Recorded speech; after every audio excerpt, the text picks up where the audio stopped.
Kia ora, hello, welcome into Cowles Stadium in Tahi, Christchurch. Sky Broadband Rapid League action to open up your Saturday evening here on Sky Sport. It is the Canterbury Rams hosting the Southland Sharks. Nick Bewley here with former Rams, current Tall Blacks head coach Judd Flavel alongside. You see some of the Orange Army make their way up north on State Highway 1, and Judd, two teams. Well, let's start with the Sharks. We've only had one look at them here in this Rapid League competition. A 27-18 defeat to the Otago Nuggets. It's been well over a week since that contest. What are you looking for from them in terms of a bounce-back performance here in Christchurch?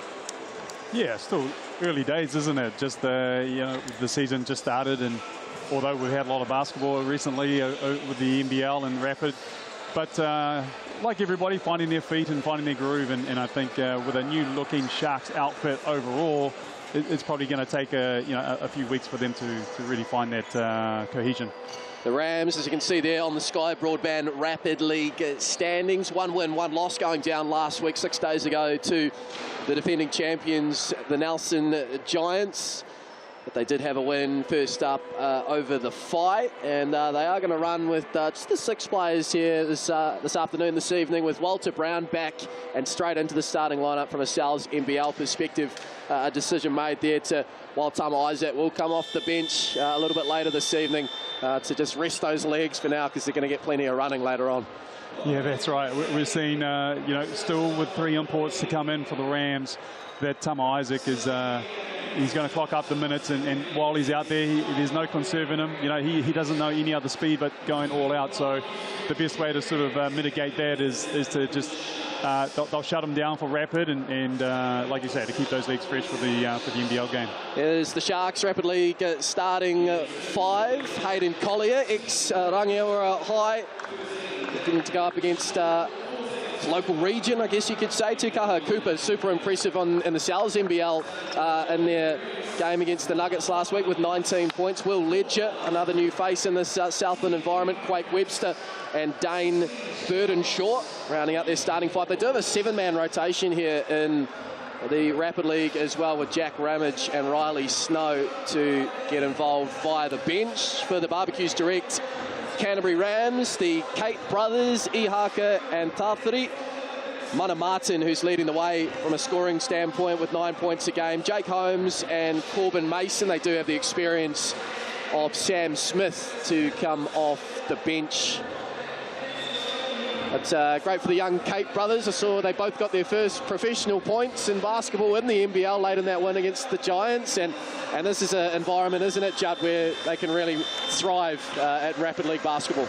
Absolutely. We talked last week about the design of this, or the format of this game in Rapid League. And for me, being a coach last year with Rapid League, it gave us a real great indicator of just how these guys would go out there on the floor, and then being on the floor in this Rapid game, great way to settle the nerves. And as we've seen, a lot of these guys are going to see court time in the NBL game, a great way for them to really find their groove.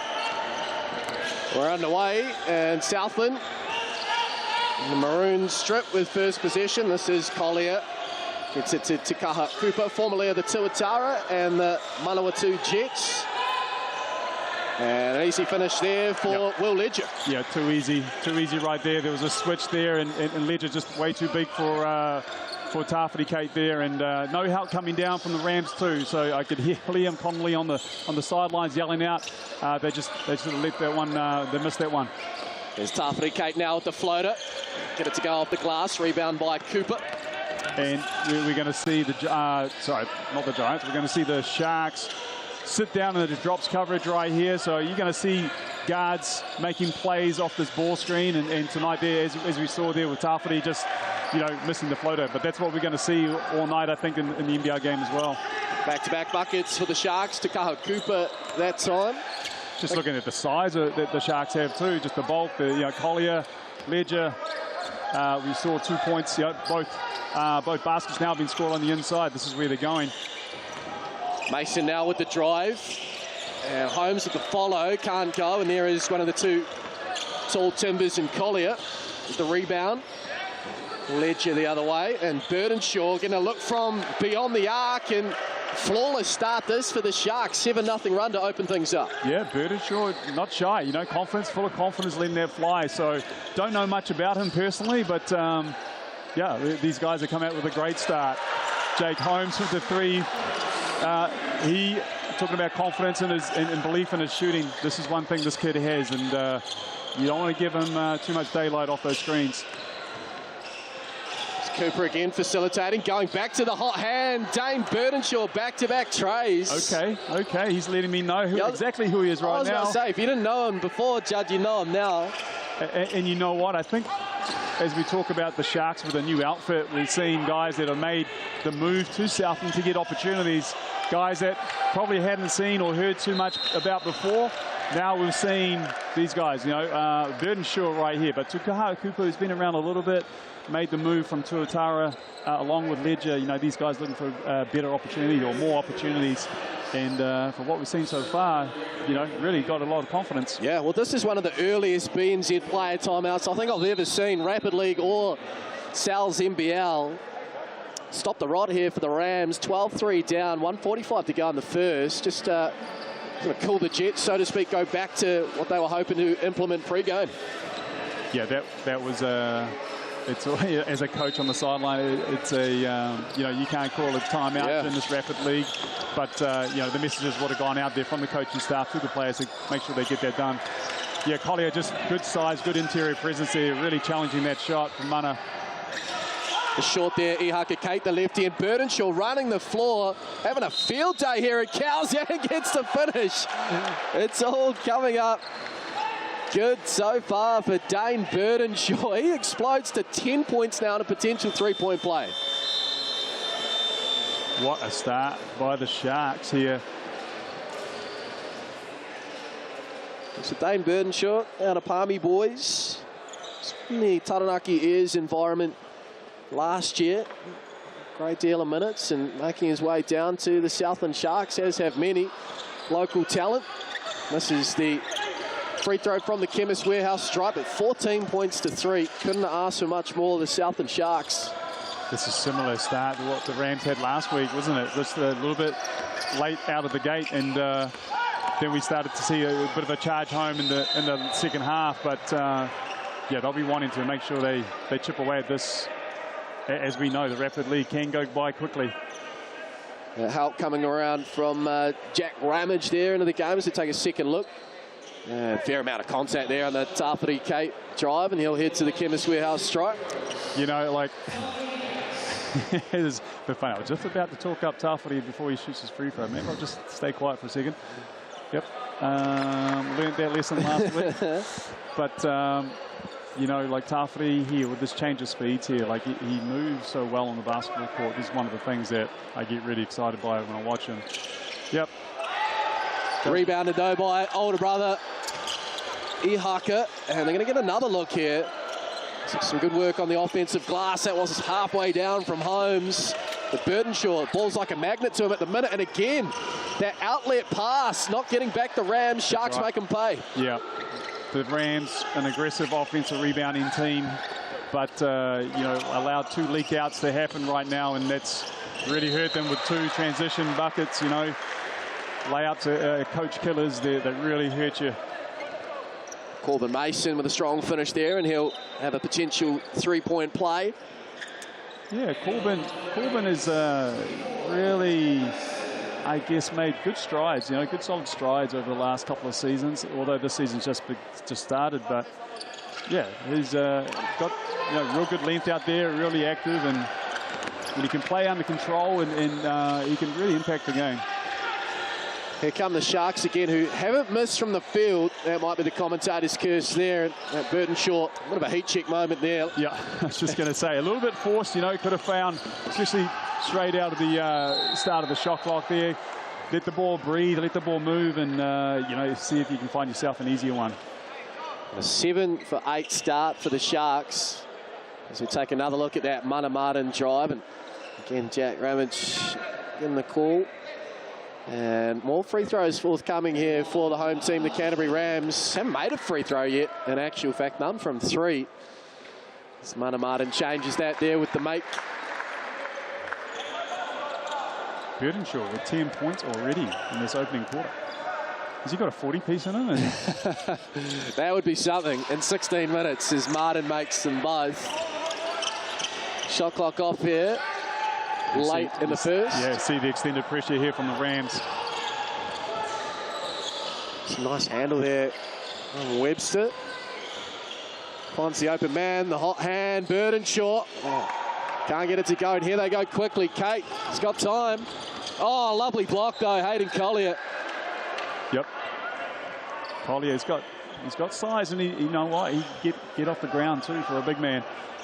It's his third block so far in Rapid League. Had 2 blocks last week against Otago. Holmes now from the car park. It's online but shallow, and that'll do it for a first quarter, which by and large has gone the way of the visitors, the Southland Sharks. 16 points to 7. Yeah, great start for the Sharks. You know, we talked about Burdenshaw, 10 points.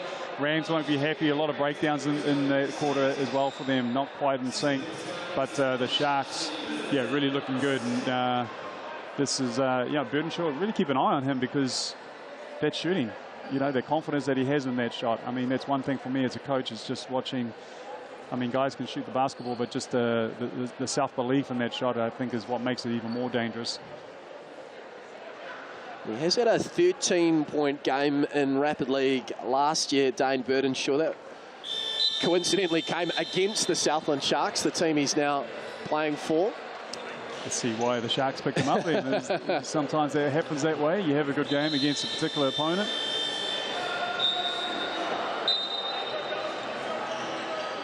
Yeah, let's see the Rams and see the adjustments that they make. They need to just tidy up some of their D-trans, tidy up some of their, even just that last baseline out of bounds play, weren't all quite 5 guys on the same page there. So a lot there to tidy up that I think they can do.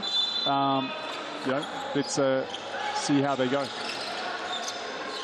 They get first opportunity here in the second. Sam Smith into the ball game as well.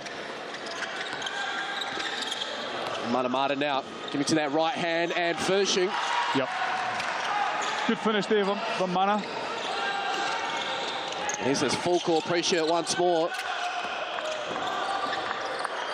So Webster gets it to Kaha Cooper.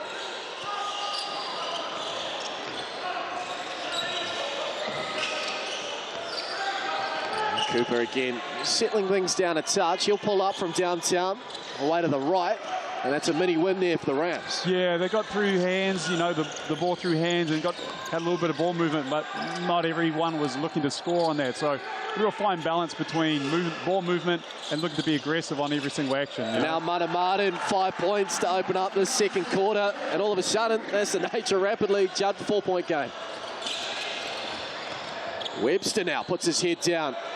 Well, that would have been a tough finish. Staying with it, though, is Riley Snow, but then the turnover. Here we go again, yep. Rams with pace, and this is what you see with the Rams team. Oh, lovely crossover. Iha Kakei. Put that on Instagram. And just like that, that lead is evaporating rapidly for the Sharks. Yeah, great defense there from Mana, you know, undersized. We saw Collier looking for that post-up opportunity. Mana up to the task and making sure that wasn't an easy catch. Sometimes we see that with people that, you know, guards in particular being posted up by bigs and expecting help to come, but the best way you can actually stop that is not allow the ball to actually get there into the post in the first instance. Snow up high, they go back to Burdenshaw. What can he do in the second quarter? That was lovely footwork, but just not the finish. Just out of his range, I think. Got to step back to the 3-point line. One more pass. Out of bounds there by Sam Smith. It'll be Sharks ball. The tempo of this game has the Rams right now, like just their influence on this game and the tempo is it really suits them. You know, they really want to get up and down. The Sharks got the size mismatch, and the Rams, as we've seen over the last few years, really love to get up and down the floor. Sweeping that short was Webster, but another O-board for Riley Snow. Yeah, good job, Riley. Sticking with it, as Casey would say. Stick to itness. Stick with itness, yeah. First points of the second quarter, that the Sharks. Much needed too, just to stem the flow from the Rams. Tawhiri Kate now. Mismatch with Ledger. And an extra pass. Martin in the corner. Money. Yeah. Lovely vision there by the youngster, Tawhiri Kate. And it's a one-point game. Yeah, a little breakdown there from Ramage. Didn't need to come off the corner. Didn't need to come off Manamata from the corner. I forget who had Tawhiri, but he had him contained really well.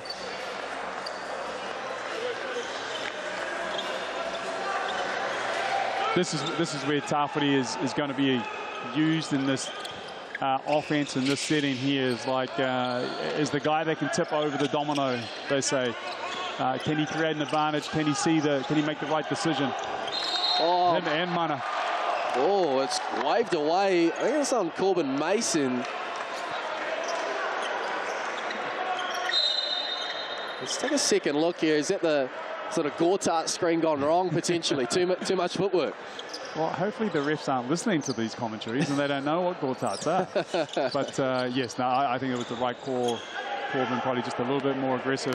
Probably just having the elbows out, probably more so than anything else. There's Collier now. Can't get that one to go, and here come the Rams. Yep. As you called, Judd. On the rampage, downhill. Holmes in the corner. First lead of the game for the home team. And a foul on Ihaka Kate. It's a foul, but they'll be happy with the just the ball pressure there, the constant ball pressure. That's what we've seen. If they can turn over the Sharks or force into tough shots, you know, they've really got that, as we say, the foot speed heading down the other way. So it's 13-2 here to the Rams in the second quarter. A little bit of a hole early. The pendulum has well and truly swung the other way. Nothing going right offensively for the Sharks here, but Collier stays with it, gets it on the second attempt. I think for the Sharks in this one here, you know, any inside catch that they can get, they've got the size, they've got the physical size that they can actually get to the basket. They can pick up offensive rebounds, you know, putbacks. Just, it keeps the Rams entering the ball through the net, taking the ball out of the net and having to inbound it. Really goes a long way in stopping their transition game. Corbin Mason now. Will Ledger got a piece of that. Great work by Ihaka Kate. They didn't touch the rim, so that'll be waved off. And even Stevens, after 8 minutes, Rams Sharks 20 points apiece.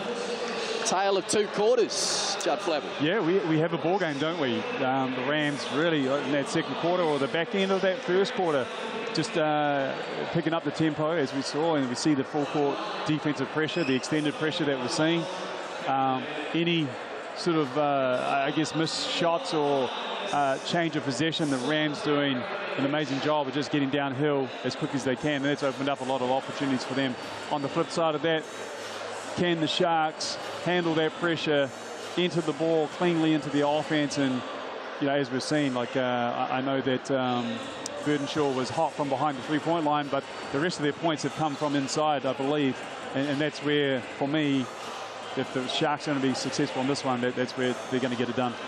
Something about Mana Martin playing against the Southland Sharks too in Sky Broadband Rapid League. Season high or career high, I reckon, 15 points against the Sharks last year. And 10 in the first half here tonight. Getting it done in multiple ways as well. Collier and Ledger with a couple of blocks each. Stats, of course, courtesy of the Chemist Warehouse. And we'll certainly have a ball game after that first quarter. 16-7 in favour of the Sharks. Just held to the 4 points there in the second. Very hard to predict from here as take a look at the crowd enjoying themselves. It's always a good night here at Cowles. Just doing a quick tally of the rebounding numbers here. Both teams having success on the offensive boards. But Ihaka Kate stands out for me with 4 offensive rebounds. That's enough for a team, basically at halftime, let alone a player, but doing a great job there. And we're seeing Riley Snow with 3 for the Southland Sharks. This is, yeah, both teams want to do a better job here, tighten up those defensive rebounds. Wayward pass there from Burdenshaw, and some extra miles in the legs there to Kaha Cooper. Critical couple of minutes here, you feel, in this ball game, as Webster now get around to the left. Work by Kate, staying in front. It's travel. Yeah, the Sharks came out, ran a good little set there. Just Collier just sort of missed Webster on the screen here, so he had to go into his own personal bag to try to create an advantage there. And Tafuri doing a great job of just keeping him in front and forcing him to turnover. Sharks need to tidy up those possessions, you know, going back to the screening, spacing, timing, to try to avoid those situations as best they can. There is Tafuri Kate now, creating that extra space, and Ihaka Kate again crashing through, ball to a teammate. This is something you'll see with the Rams, you know, like being a great offensive rebounding team over the last couple of seasons. A real big factor in the success of how the team performs on court, and this season we've seen already them with the same identity on the rebounds. Speaking about offensive rebounds, Ledger on the money. It's back in front go the Sharks, 22-20. Kate in the corner. Curls left-handed, of course. How many left-handed players do you have in this Rams environment? There's a few. I tell you what, yeah, I don't know. It's above average, I'll tell you that. As Webster now pulls up early in the clock. Rams will be happy with that, and here they go. Smith, lovely find. Kate, left-hand corner. Smooth, great basketball. Canterbury Rams up by 3. Yeah, good find there by Sam Smith. Always the willing passer, and Ihaka knocking that one down. Oh, now the steal at the other end from Sam Smith. He read that well, didn't he? Just saw, didn't read that one so well. Good work there by the Sharks as they got back. And go level here, or at least tight to 1. They go to man listed at 210 centimetres and halfway down, Hayden Collier. And Kate now, Ihaka Kate that is, on 7 points. Younger brother Tafuri. Oh, good work, Sam Smith got the shoulder in, draws the foul, and he'll head to the Chemist Warehouse strike. Sam Smith playing the big spot, you know, playing. I first saw Sam as a 16, 17-year-old trialing out for the New Zealand under-18 team as a 3-man. I know he's played the point before in his career. He's really is the, I guess if you look up the Swiss Army knife, the definition of it, you might see a picture of Sam Smith in there with the amount of responsibilities that he plays and roles that he plays on their basketball teams. I guess the one thing that attributes that, you know, with him, with the ability to do that, is just his basketball IQ. Someone that can pick up any kind of responsibilities and really be a contributor within that. We go back to Collier now, and not for the first time, rifles a pass to the corner, and this time Quake Webster connects. Yeah, first time we've seen that from Quake, but we know he can shoot the basketball. Somebody that has been in the system with the Sharks before, you know, local product, but his true, yeah, definitely a true shooter out there on the floor. Ihaka Kate just leave that one a little bit short, and here comes to Kaha Cooper, and the no-look from Collier eventually got to Burdenshaw. Pinballs around a touch. The ball is seeing some air down at the Sharks offensive end. Missed 3, and Rams rebound. 1-point game as Holmes gets to work. Jake made that look easy. I thought he was going to continue to fly up there and throw one down. Burdenshaw now just away to the left, hasn't been able to continue that hot start from the first quarter, and that was swatted out of bounds by Collier. Just a second in the game and shot clock here. As Tafuri Kate slows it right down. Rams look to end this third quarter on a high.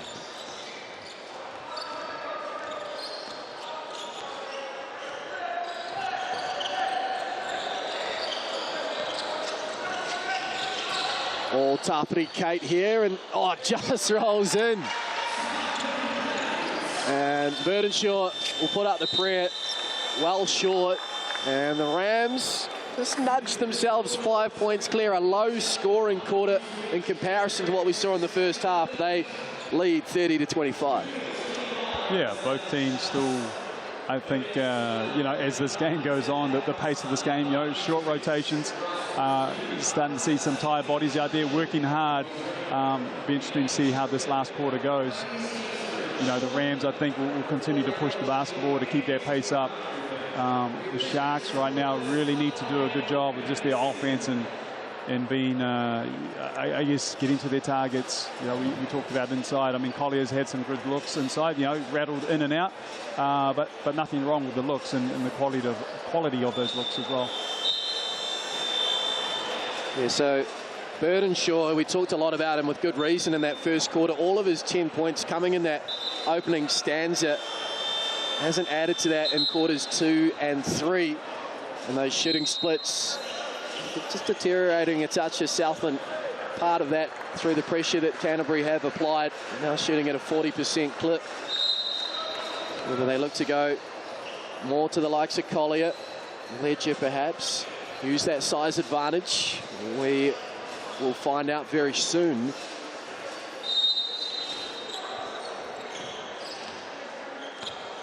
It's Tarpany Kate. And the Canterbury Rams to extend their 5-point advantage. As Kate now, hook doesn't fall. Cooper gets the rebound. Yeah, good play, good look. Tarpany downhill, close to the basket. Oh, just not on the same page there. Riley not seen that he was wide open. Tukaha made the right pass, I believe, but just the lack of connection there between the two of them. So it's a 5th turnover on the Sharks. As Mason loses his footing, does well to find Kate in the corner. Wayward 3-point attempt.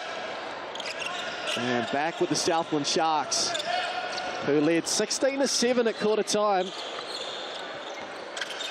Can they find that hot offense again? It was that man Burdenshaw. Can he inspire a change? Not on this occasion. Another attempt from downtown. A 3rd opportunity here. And looked like Holmes might have got a piece of that, and that is the way the officials see it.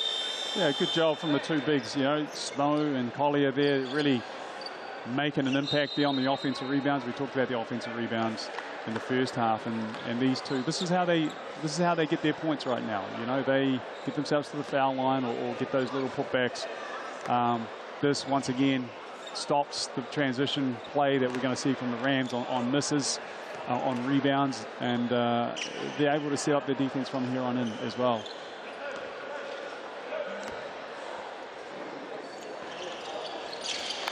Splits the free throws as Hayden Collier. 4-point game.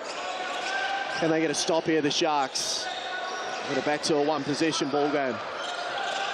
Martin. Good work down low there by Riley Snow. Yeah, right idea. Looking for the over-the-top pass, but just, yeah, not quite the execution there on delivering the ball.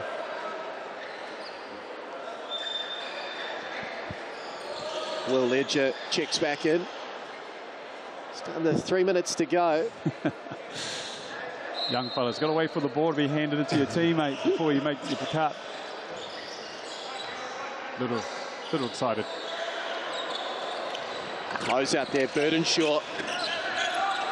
And they do get that stop, and they make it count here, the Sharks.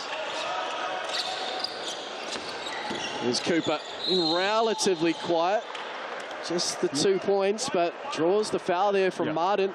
Yeah, no, it was Martin was straight up. He actually called the foul on Tarpany with the hands in on the drive, on the dribble. Tarpany did a good job on the wall up, showing hands.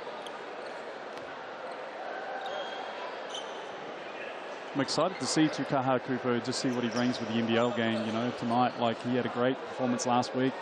What do you have, 19 points? 19, six assists as well. Yeah, so really had his hands involved in different many parts of the game there, and certainly some that we've seen over the last few years. Has a scorer's ability. He's got the shooting ability. you know, now he really, as we saw last week, is just a big contributor to that win. Yeah, really looking forward to it.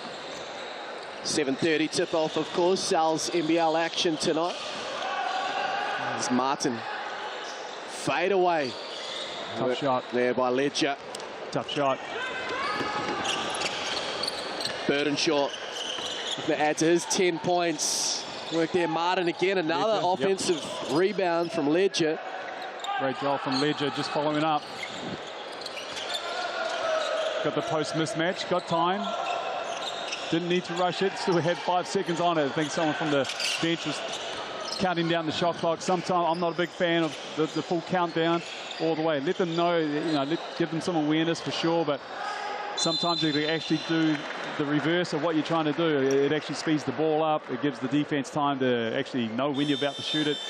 You know, Ledger had 5 seconds left on that shot clock right there. He had time to go 2 dribbles into a back down move.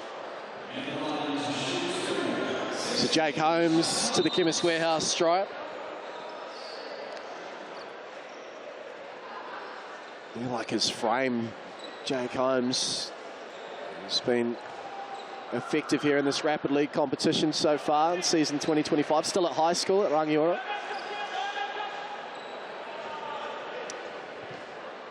Fill into that body, I'm sure. And makes both free throws. Pushes it out to a 6-point game. Just less than 2 minutes to play here. Sharks looking for their first win of the new Rapid League season. Rams looking for win number 2.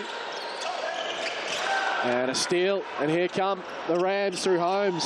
Kate went with the left hand.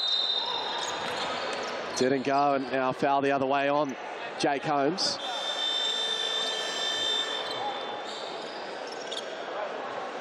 That's the 3rd foul.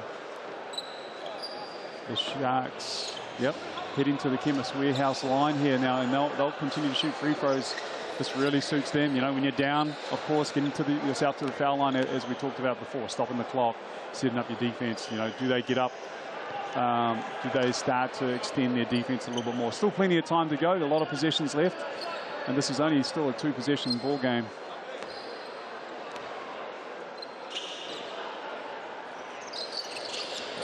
Burdenshaw misses them both. 1 for 7 now from the Chemist Warehouse stripe of the Sharks.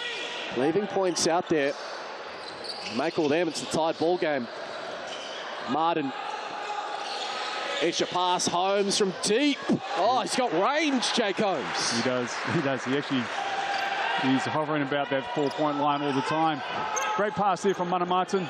You know, as we mentioned last week, I think, being able to make decisions in the paint, playing off 2 feet, slowing down, having some poise. It just helps, I guess, see the floor, make the right decision there, as we did just then in that case. Jake Holmes up to 10 points now, joining 13 in actual fact after that 3, joining Martin in double figures. And they close this one out. They're up by 9, less than a minute to play. Takes something rather special here, you feel, for the Sharks. Seen some crazy finishes, though, in Rapid League over the last year and a bit. It's Tuffety Kate now. Oh, Collier says no. Yep, Sharks need to push now. They need to push. They can get themselves into the paint. You'll have a kick-out 3. Webster pull up, high arcing 3, made it. They need to be up the floor now. They can't run back behind the halfway line. They need to be up. They need extra, all the possessions they can. They can't let this possession run out. 6-point game. And they get a stop here. Grandstand finish. Martin tries to poke his nose through. That basket won't count. Oh, surprisingly, perhaps. Not sure about that call. Like the continuation, I thought he had picked the ball up right here. Can we see it? Yeah, I think it's pretty close, but I would have given it to him. He'll get 2 attempts here at the Chemist Warehouse stripe. I feel if he makes these, should very well be curtains for the Sharks, but just as I say that, the door stays slightly ajar.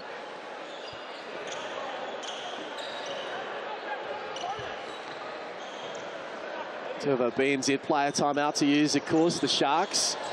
And they call it straight away. The 2 misses from the Chemist Warehouse stripe. They can advance the ball with the BNZ player timeout. Of course, an opportunity to talk about getting tickets to the big game. Scan that QR code there, chance to win tickets, particularly in support of community groups, schools, sports teams, young tamariki. Enjoying the coverage here on Sky Sport. Get along to a game live. It's 18 seconds here, Judd. They make a quick 3 here, and you never know. We've seen this many times before. The game of basketball is not over till a final hooter. Here we go. Can happen. Ledger. It was just in slow motion there for a moment, but Cooper pulls up, and here we go. That's what I was talking about with Tukaha Cooper here. Oh, timeout. Interesting. I guess they want to advance the ball, and relieve the pressure, but you know, this is. I probably would have waited one more possession for that, knowing that they are going to come in and foul. You know, walk yourself to the free throw line, knock the free throws down, and then you still have that player timeout up your sleeve as you need it. Right now they've used it. They're still going to come out and foul this one. They can't play this possession out, so. Look for the 5-second count first and foremost. Oh, the pressure was on there as Kate joined some of our corporates at Cowles. The foul committed by Collier. Side out of bounds, so that ate up all of 1 second.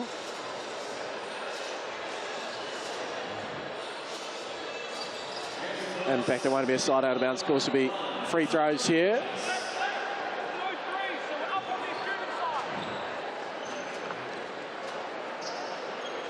To move it beyond a 1-possession game. Kate, cool as you like.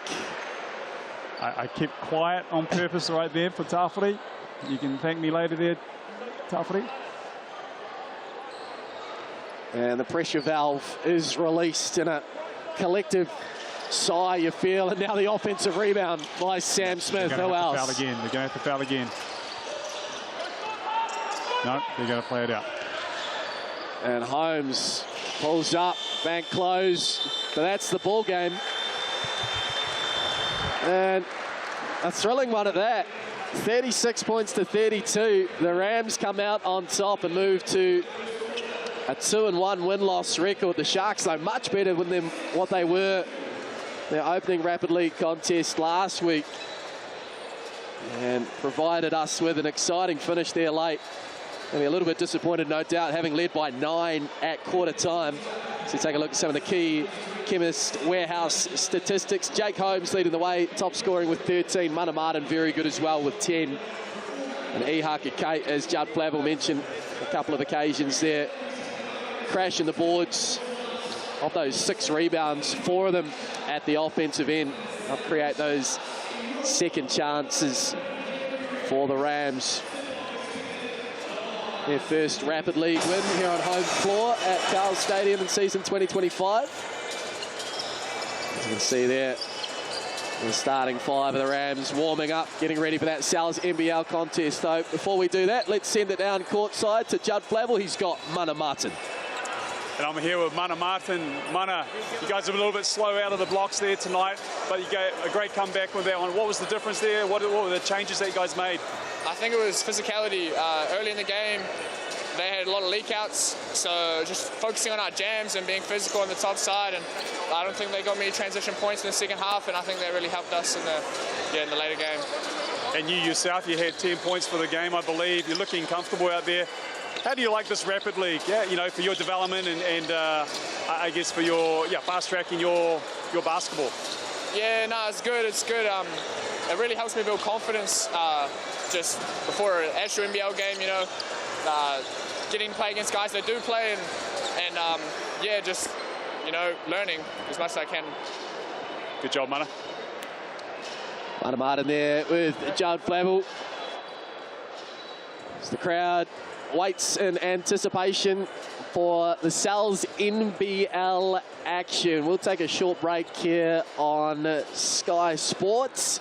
around 20 minutes' time. We will be back. Really looking forward to this one.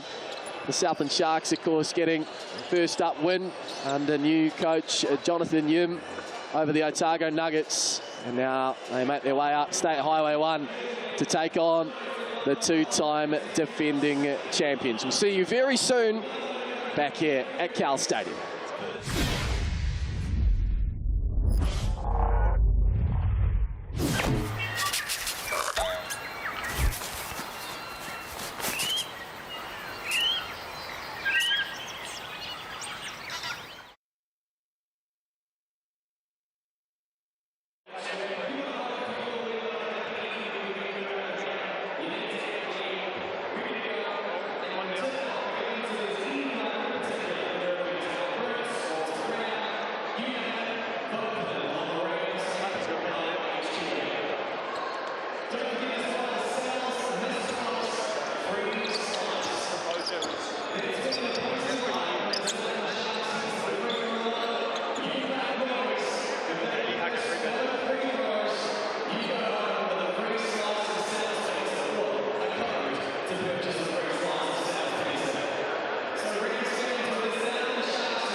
Kia ora, hello, welcome into Cowles Stadium in Ōtautahi, Christchurch. NZNBL action. The Canterbury Rams, the two-time defending champions, welcome the Southland Sharks to town. Nick Bewley here with former Canterbury Rams, current Tall Blacks head coach Judd Flavel alongside as the co-commentator tonight. Just been entertained by a absorbing Sky Broadband Rapid League contest that the Rams have come out on top. Will the Canterbury side have a double dose of success tonight? We're about to find out. Get involved in our mix and pick poll. Certainly feels like it is in favour of the Rams, and potentially by a big scoreline based on your votes at home. Let's see if that changes throughout the course of the evening. Greetings to you, Judds. The Rams bounced back after their opening night loss to the Fi in a really good way against the Nelson Giants here at their home gym. The Southland Sharks, as we can see here, 1 from 1. Can't ask for much more than that under Jonathan Yim. What are you looking forward to tonight?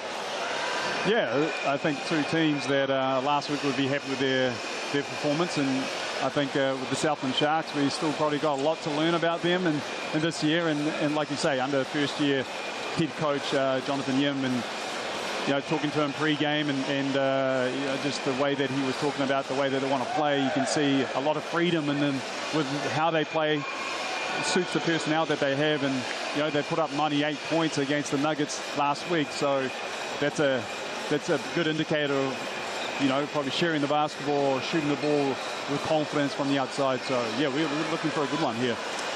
Certainly are. The Rams on the other side, much better against the Giants to the tune of 90 points to 77. Career night for Tama Isaac with 23 points. Taylor Britt with 23 points as well in limited minutes. There, the fixtures still to come, but just on the guards for the Rams, must be pretty happy with what you saw last week.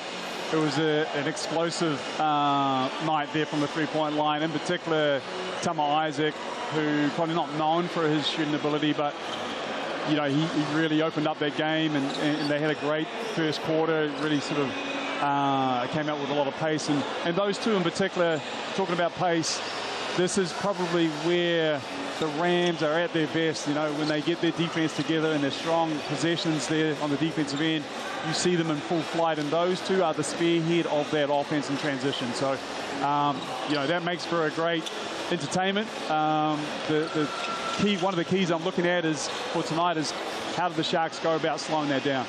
Well, here is the Sharks starting 5. Lonzo Burden for the season with the Sharks. Got Caleb Asbury back as well for a second year. Johnny Helu, and the two new imports is Josiah Alec and Keelan Boone. And as Judd mentioned, they are coached by Jonathan Yim, who stopped by for a chat with Judd a short time ago. Okay, Coach, welcome to New Zealand. You've been here, you had a great pre-season. You put together a dominant display against the Nuggets last week. What do we expect to see from the Sharks this season? Well, hopefully you're able to see some more consistency from us on both sides of the ball. Offensively, we love sharing the ball. I think we had 23 assists last week. And then defensively, just trying to impact the ball handler and making it hard and difficult for those guys just to get downhill and shoot contested shots. And tonight, a different team, a challenge, but an exciting challenge for you guys, a good measuring stick at the start of the season. What do you see as some of the keys for tonight and for you guys to walk out of here with a great win? Yeah, Canterbury, they present a ton of challenges for us. Just watching their last 2 games, I thought they came out, they were very physical to start the game against Nelson, so we expect them to come out with that same intensity to start. We're hoping to match it. The other thing that they do a really good job of is offensive rebounding. 14.5 offensive rebounds in the last 2 games. We know that they're going to crash. They do a really good job of just jamming and making sure that we don't get out in transition. And finally, we just got to do a really good job just defending that three-point line. You had Tama hit a bunch of threes. Toei's obviously hit a bunch of threes. So, we really want to take that away from them and try to make them play inside the paint. Well, all the best for tonight, Coach. For the Canterbury Rams, a big inclusion. Walter Brown missed the first games against the Fi and the Giants with a rolled ankle. He goes straight back into the starting 5. Taylor Britt, Kaya Isaac, Max Darling and Tohi Smith-Milner still see plenty of Tama Isaac, no doubt, off the bench. They are, of course, coached by Quinn Clinton. All right, Coach, great bounce-back win last week against the Giants. What do you especially like with that performance from the Rams? Yeah, just our response and getting back to our identity defensively, being up and in, being disruptive. Yeah, it was a really pleasing response, and hopefully we can do much more of it tonight. And the Sharks come into the Cowles Stadium here. New outfit, new coach. What do we know about the Sharks? What do you see as their strengths and what you need to contain tonight? Yeah, they played with a lot of freedom and a lot of confidence. So just getting on them early, being great with our individual scout, and kind of building out our defense in the half court and knowing where their shooters are. They have a lot of shooting, and just being good on our closeouts. They'll go a long way tonight. All the best tonight.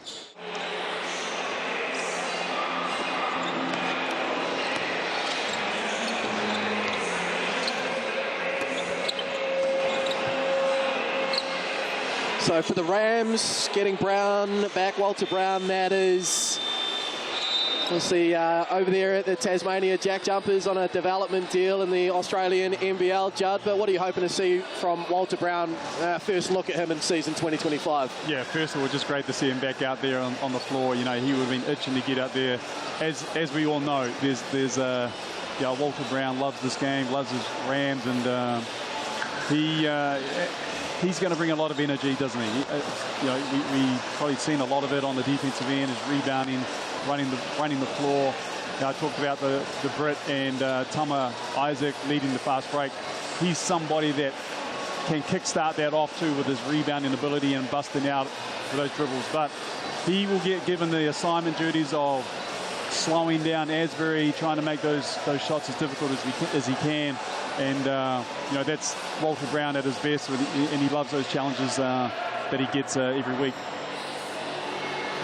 Speaking of Caleb Asbury, his second season back in the Cowles NBL, and he is one of the ones to watch here as we look at the Chemist Warehouse head-to-head. Asbury on Isaac, but Asbury, interestingly too, out of Oklahoma State, has some familiarity with the new addition, Keelan Boone too. So that's certainly of help, isn't it, in terms of that continuity early on in a season where players are finding their feet in this team. Yeah, exactly. You know, every bit of continuity helps, and they've had a great start, the Sharks. You know, let's give them that, because that's not easy coming into a new league. You know, for head coach Jonathan Yim, coming in, new league, new officiating, new rules, and having a new team and trying to put that together in the space of weeks is not an easy job. But they'll be really happy with how they started this preseason, the connection that they've had on the floor. And tonight will be a great test for them. Yep. You know, and the Rams team that we talk about continuity, well, that's probably their superpower. All of these guys have been together for a long time now. They've grown up here. You know, that's the beauty about this Rams development program, is they are all, well, pretty much a lot of them have been playing years together, age groups, high school against each other. And, except for Tohi, who has made the move down here, the rest of them have been playing numerous times on the floor, and that really goes a long way to seeing the performance out there on the basketball court. Yeah, of course, the Rams still without their import trio to join them soon, probably most likely in April. We'll wait and see there. The likes of CJ Penner Jr., Kyle Bowen, who will be involved with Melbourne United tomorrow in the ANBL basketball Game 5 decider, of course, against the Illawarra Hawks, and Sean McDonald too, out of the Tasmania Jack Jumpers. That is Ryan Lister, who plays for the Selwyn Hawks. Favourite player, Taylor Britt. Oh, who's going to definitely say Walter Brown with that here.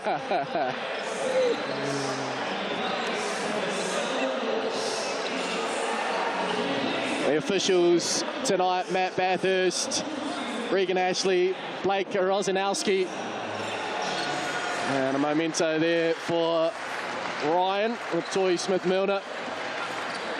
And I am looking forward to seeing in person tonight, Judd, is Josiah Alec, singlet 53, to contest the tip.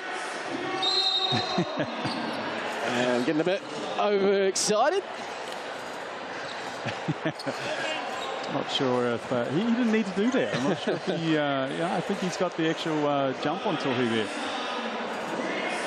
Well, what a debut it was, though, against the Otago Nuggets. 26 points, 11 rebounds.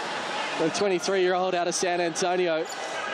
Sharks coming out with the zone, really disrupting their first play of the game. I wonder if that jump tip or that violation was part of the game plan. They come out in the 2-3 zone. Rams weren't ready for it, and they didn't have that executed. Here's our first look on the Sharks on offense, and Keelan Boone with a 3, and let's Walter Brown know. I'm excited to see Keelan Boone go to work here. I talked to Quinn Clinton during the week and just said, what can you tell me about him? He said, look, a lot like Troy Baxter that we had here a couple of years ago. Surely they saw that on the scout, though, Judd. Toy Smith-Milner, 4 threes last week. Gets the first one to go tonight. You cannot give him daylight like that. That's just, and it's nice and early, too. So a shooter, all they need is to kind of get there, find their rhythm. They get the iron straight away. It's going to be potential long night. Good defense, great wall up there from Max Darling. Oh, well, then stick with it. And here we go. This is, can they get out in transition, get a numbers advantage right here. Max Darling got to get to the corner. Here we go, straight into it, back to back. Same spot, different result. Smith-Milner, and now Johnny Helu pushing the pace, draws the foul out of Taylor Britt. I don't think, well, Taylor, I thought he would have had the chance to slow that one down by himself without necessarily fouling. You know, we talked about last week of just, yeah, still got 3 imports to come, and although they're happy with their bench, these key guys got to play big minutes. A lovely ball movement here. Burden in the corner, smooth. He's done that many a time here in the Souths NBL. Yeah, great execution there. A little bit of a breakdown on the Rams, but Alonzo Burden, a hot guy, is labelled probably across the league here. Like one guy you do not want to see. We talked about Tohi getting his eye in. Here's one guy that can get hot very quick. Foul down low. Believe it's going to be called on Boone, Keelan Boone. Just getting the hands in there. Take a second look on the replay.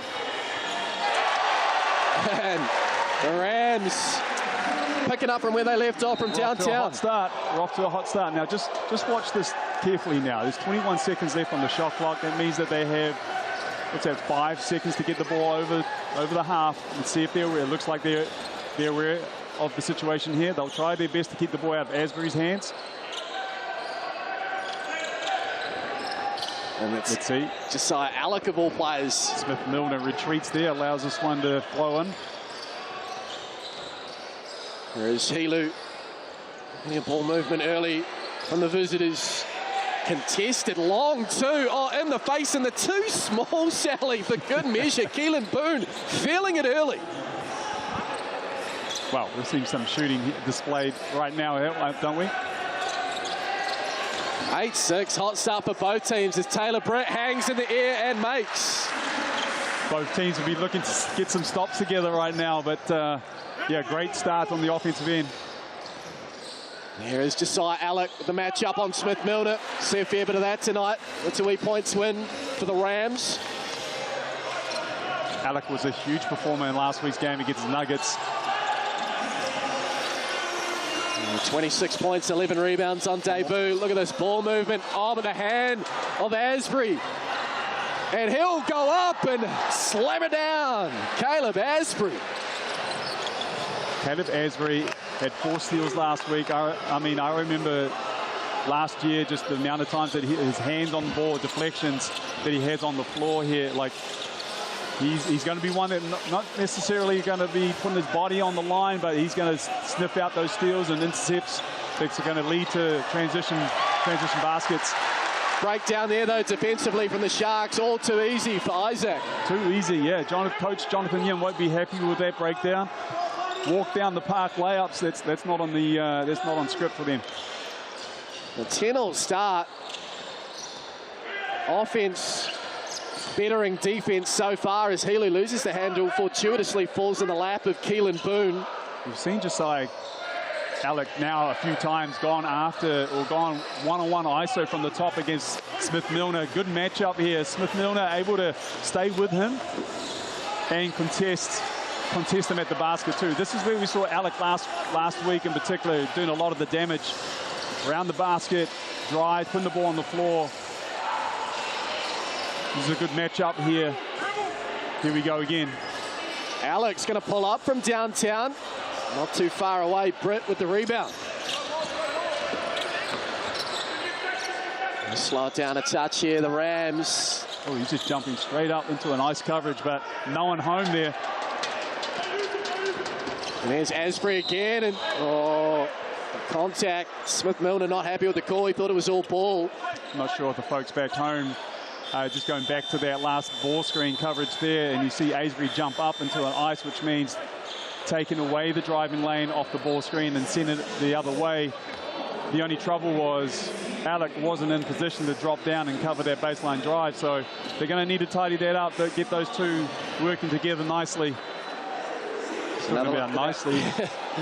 Steal and slam from Asbury. Here we go again. Alec Smith-Milner. Smith-Milner he's got the size to match him down there. And it's still, must be close to 3 seconds right now. Oh. Great work. Toy Smith-Milner, Sam Smith into the game as well for the Rams. Ihaka Kate too.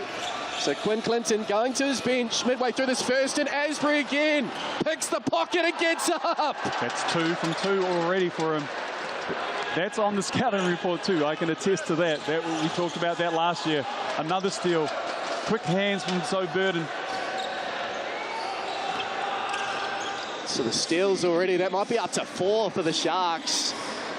It gets a little bit loose here, and somewhat fortunate. Tama Isaac, that is, loses the handle.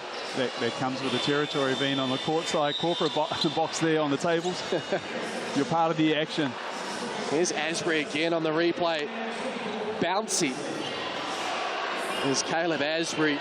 Second year, of course, of the Sharks. Had a 37-piece against the Manawatu Jets last year.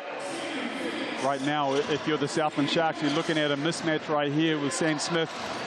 Sam Smith right now will use his foot speed and quick hands, but if they can find Alec down inside, that's where the advantage lies now for him. Takala Cooper. Now that Smith-Milner's out of the game. Body on the line. And that's going to be a shot clock violation. Yep. Great job there from Sam Smith. Undersized, but using his footwork and his quick hands.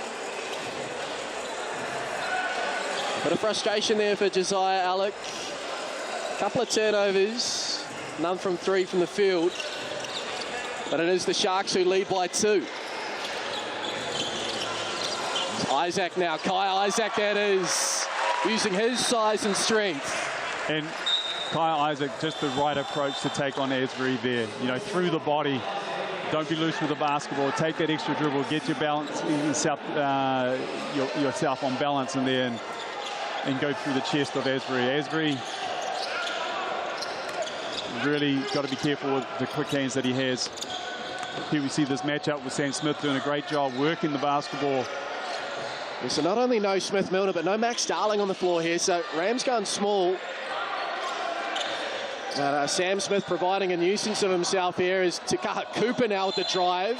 And it's a travel call on Cooper. His first year with the Sharks. Really impressed on debut last week.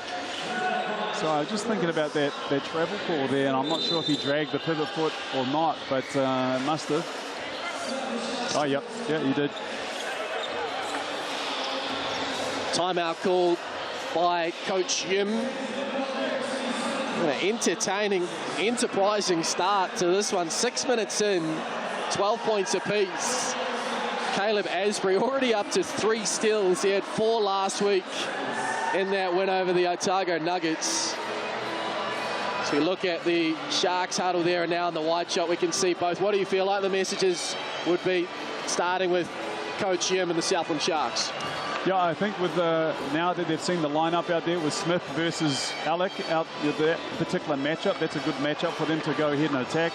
You know, we saw Alec trying to take on Smith-Milner, wasn't successful, but when they look at this, see what comes out on the floor, this would be in an area that I would expect them to really try to capitalize on. For the Rams, yeah, really just been looking after the basketball. They can get good shots. We've seen the Sharks not necessarily being, sitting in passing lanes. So if they can get through the actions and make sure that they take care of the basketball, they'll get their looks. Yeah, taking care of the basketball key. There's 4 turnovers on the Rams. As mentioned, those 3 steals for Caleb Asbury. Tama Isaac, point guard minutes here for the Rams. It's Brown. Oh my goodness! Went to body bag Josiah Alec.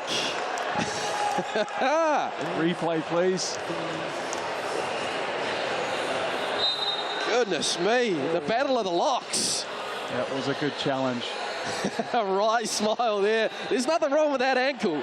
Wowee. That was a great challenge. Great challenge. Good drop ATO there from Coach Clinton. Walter Brown downhill.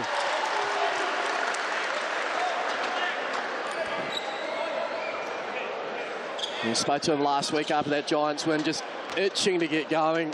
Walter Brown, loving his time in the Jack Jumpers environment, but limited opportunities, learning plenty, but just wants to get some basketball under his belt. Finally getting an opportunity here as the Rams take the lead.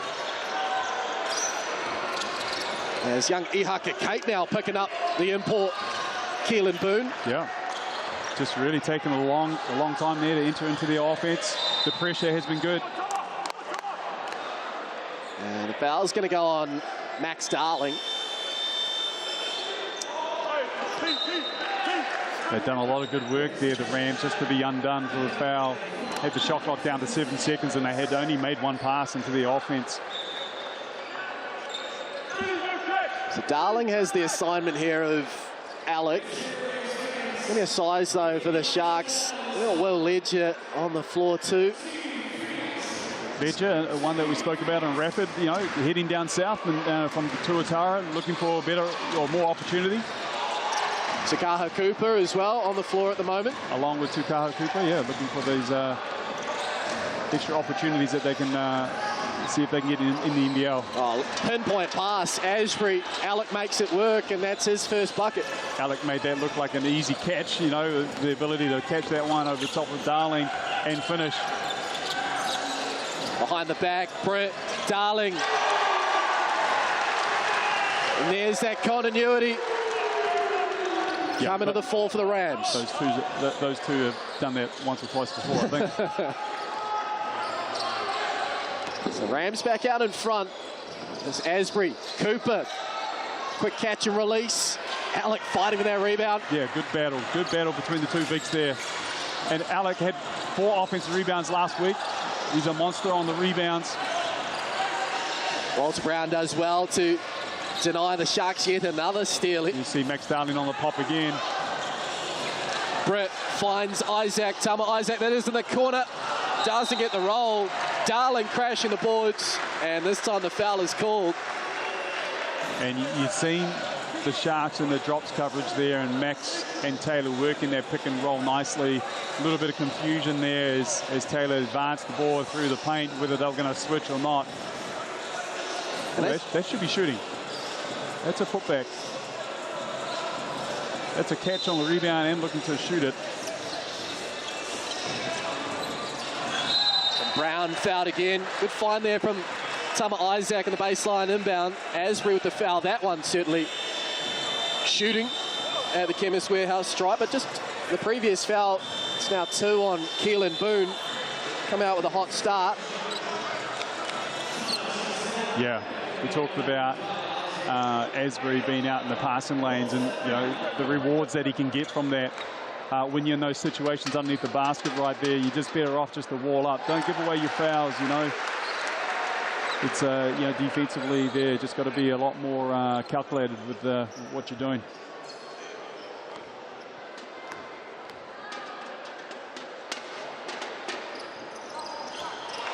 Makes them both. Just Brown stays flawless from the Chemist Warehouse stripe.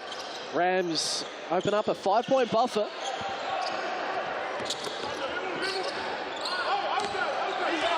There's Johnny Helu now, just to get the Sharks to their set. And Darling again, just guilty of overreaching. And that'll be a second on Max Darling. And immediately, Coach Clinton, that's one too many. Now, I know we're only in the first quarter, but, you know, these fouls will come back and hurt you later on in the game. You know, this is where I think the attention to discipline in these situations. You want to apply pressure as much as you can, but you've got to move your feet. Oh, lovely spin, Johnny Helu. And the finish off the glass. Isn't it good to see Johnny Helu back on the floor? He had last year off, been back in Southland, in a place that he's familiar with. Oh, lovely finish. Using the rim there was Britt to great effect with the reverse. It's a great action, downhill action. We've seen that a number of times with Taylor Britt. Just straight downhill on that left hand. Even though we talked about this last week, even though you know that's on the scouting report, it is just another thing having to stop it in the live. Coming off 23 points is Taylor Britt. And just 21 minutes as well. Here's that matchup again.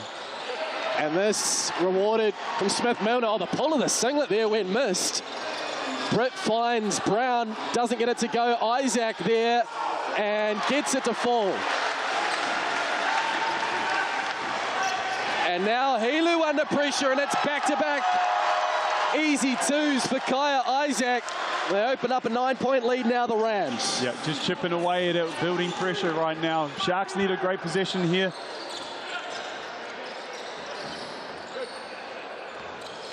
Helu working on Smith, who again gets a hand in, and there's the hustler, Walter Brown.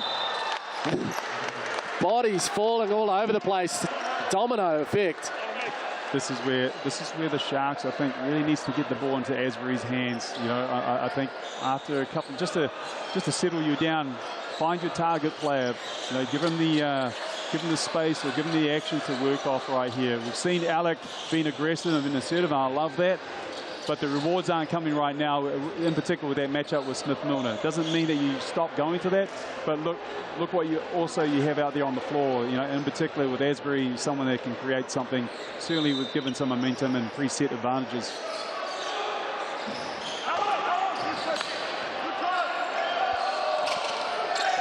Asbury continues to play off ball, putting the pressure on Cooper here, who puts it up late. Might have beaten the shot clock. He did. To Kaha Cooper. We're gonna check. Timeout call by the Rams. That's all good. It worked out for them in the end, didn't it?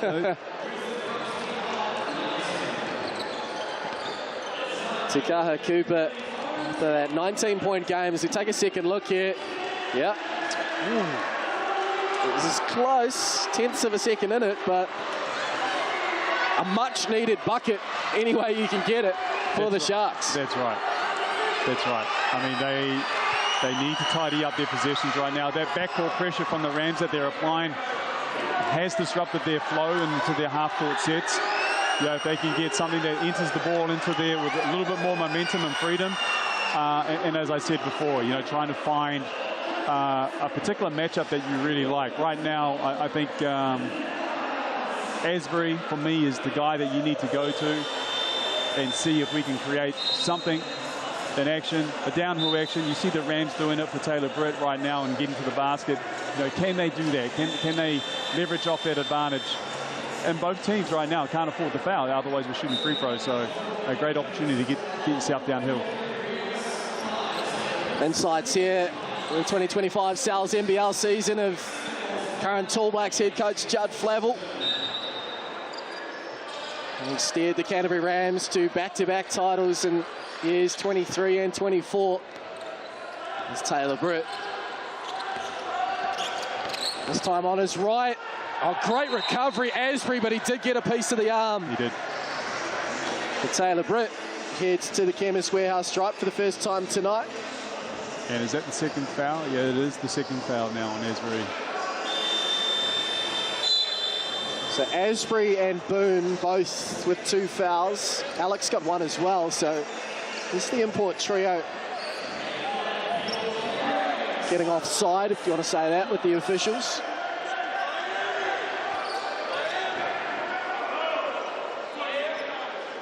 And that might be one that they look at. Do they keep that matchup with Asbury versus Taylor? Because we know Taylor is an aggressive player as well.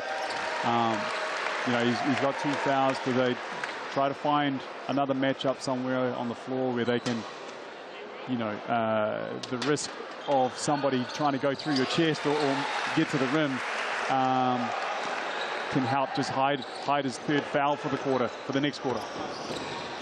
Get it over the half court in a hurry to the Sharks.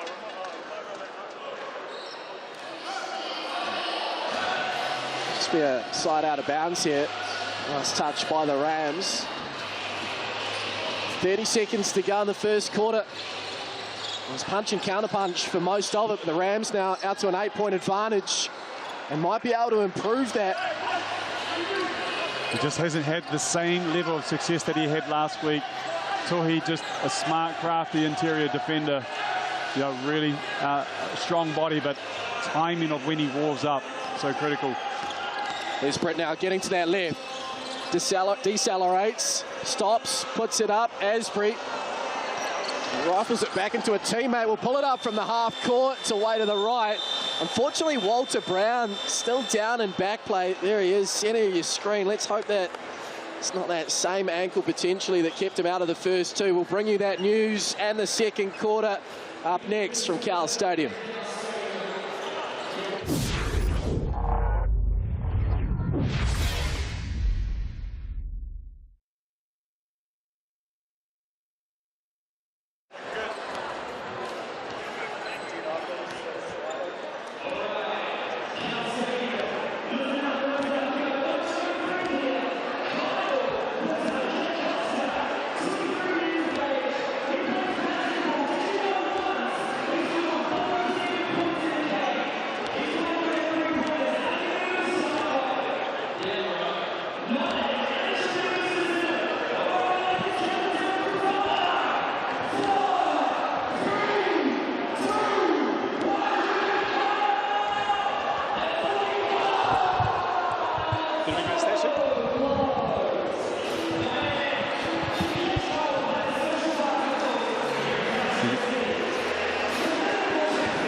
$27 points to 19. The Canterbury Rams lead the Southland Sharks at quarter time. Large pepperoni pizza, $29.99. That online code Sal's Dribble 25, valid until Tuesday.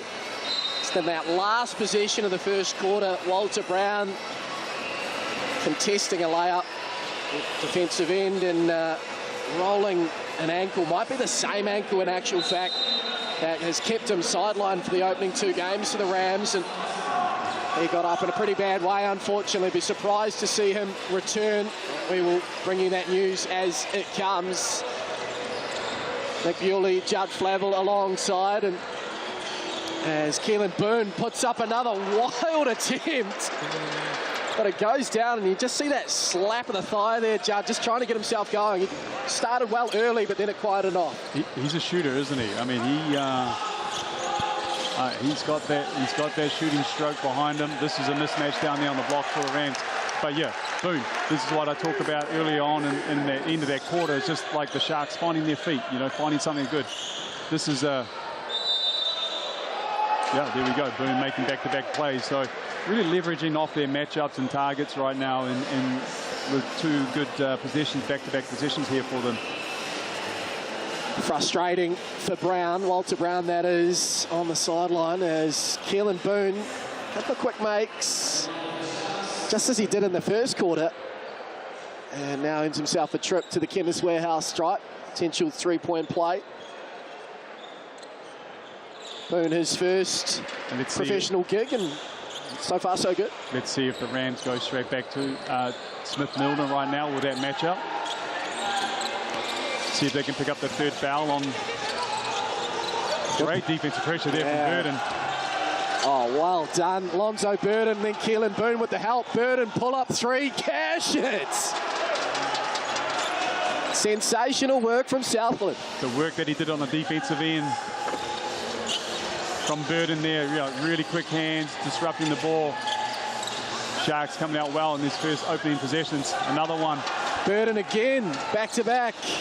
That's 6 steals now for the Sharks. Great anticipation, quick hands. And go back to Burden. As Takar Cooper now, bank stays closed. Hayden Collier, Cantab gets a piece of it there. And the Sharks eventually tidied up by Smith-Milner.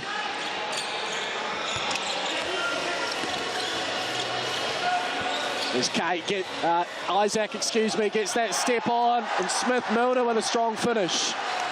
He gets up a bit slow, and that is uncalled for. Officials somehow missed it. Our cameras didn't. And a foot trip there, Smith-Milner on Collier. They play on. Here's Helu. Great spin. Yeah. Here's that deceleration you were talking about last week, Judd Flavel. And again, on show, Ihaka Kate just leaves a little bit shallow, and it'll be Sharks ball. Yeah, good start here for the Sharks coming out of this quarter offensively. As we saw in the first quarter, both teams, but what I've been impressed of right now is just their ability to deflect, disrupt on the defensive end. We saw Burden with the steal, followed up with another steal. Rams won't be happy with their offensive end right now, but and just as I say that, yeah, just really what I've seen probably in these opening games is just the pressure that I guess the defenses, the impact that they've had on the offense, really speeding them up. And it's really just got to get down back to your fundamentals, be solid in what you're doing out there. It's got Isaac from downtown. Warming into this contest is the older of the Isaac brothers. And he, in fact, up into double digits, Kai Isaac, efficient 11 points. Boone again, creating that separation on the younger Ihaka Kate. And volleyball swats it back, but that'll be a backcourt violation. No.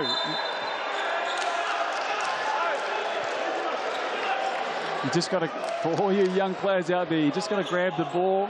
You never know what the ref's going to call. You know, it's just grab the basketball just and carry on playing the game.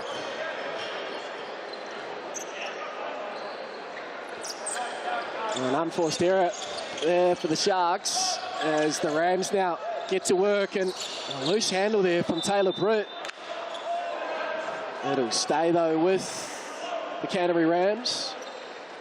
And Dane Burdenshaw into the game. Sorry, Joe. No, I was just going to say, as Taylor was 2 feet in the paint, you know, Max was wide open behind him too. So Taylor Britt to that left hand. Easy done. Yeah, too easy. The Sharks won't be happy with their possession. Anytime somebody gets a straight line to the basket, some questions got to be asked. And now a steal. The Rams, Britt, lovely pass to Darling. Everything but the finish, but he will earn a trip to the Chemist Warehouse stripe. I do like, you know, Boone being here right now, being aggressive with that matchup. You know, going at the young fella, going at Kate. Didn't work out on that possession right there, but you know, we've seen him right now, and he's got 11 points. He's been a good weapon for them to use, and that's a particular matchup that they're favouring right now. Yeah, 14 points, 6 rebounds on debut against the Otago Nuggets. Keelan Boone, certainly more involved tonight. As Josiah Alec, checks back in. this is where I think they go back to now with Alec, just with that matchup. I know Max Darling's a great interior defender as well. Darling from downtown. Credit that one to Sam Smith. He had 4 offensive rebounds in the third quarter of that win over the Nelson Giants last week, and just working his way, that body position, the IQ you were mentioning in rapid league, to Sam Smith, kind of the fall there. And now a whistle and a foul off the ball. A legal screen on Johnny Helu.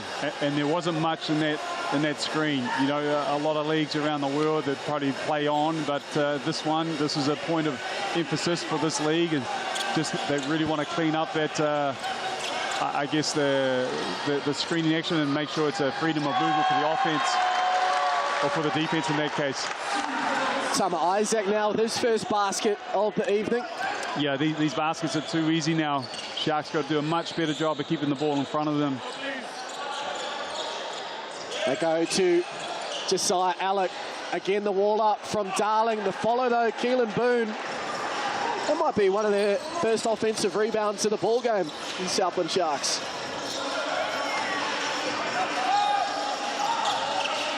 Kai Isaac now.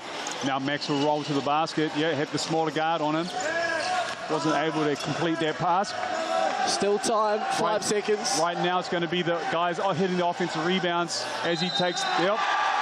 Great move from Kai Isaac, but as he was looking for that isolation play, a lot of the times the defense and offense can be stuck on the outside. There's a great offensive rebounding opportunity as they take that shot. There might be 3 on Alec as well. Now 2 in actual fact. So 3 imports, all with 2 fouls for the Southland Sharks.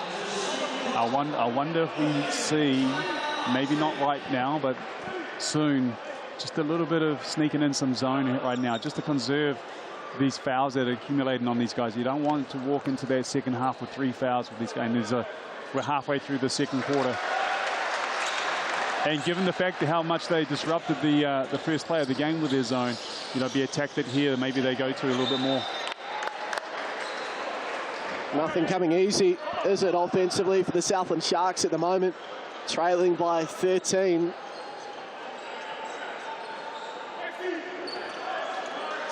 As we said in that first quarter, Judd feel like they need to get Caleb Asbury more involved. That's a lovely pass. That was simple stuff for the Sharks there. Keelan Boone now up to 15 points.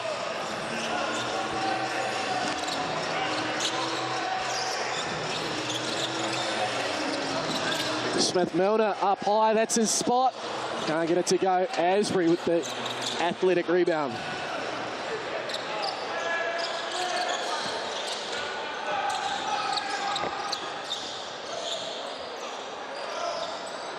Boone's patiently waiting. Helu and Asbury hitting the floor. And that foul, I believe, will be on Sam Smith. Sam looking for the switch in that pick and roll that was coming up. That's just a little bit too aggressive, too handsy on that one, giving away the foul. Asbury probably didn't need to push so hard.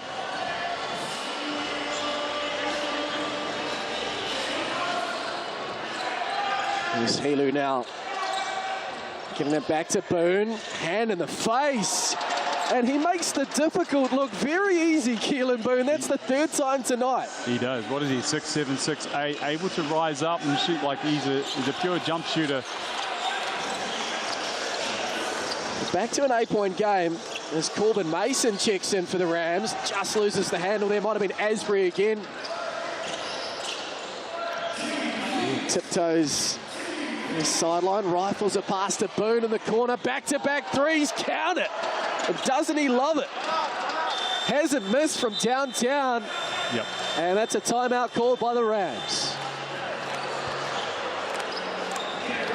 And that was Asbury more involved there as a facilitator too, Judd. I was just thinking there before, perhaps without that sort of out-and-out facilitator or known point guard for the Sharks, at times it feels like can get a little bit lost, but there with Asbury a bit more involved, it seemed to work. Well, if you can put those two in that situation there, they had the whole half court or the quarter court isolated just for the two of them to play. I mean, that's a dangerous combination right there. There's so much gravity with Boone's shooting ability. There's Asbury, who you do not want to like take your eyes off. He's got the ability to go right by you. Yeah, those two working a little bit more hand in hand.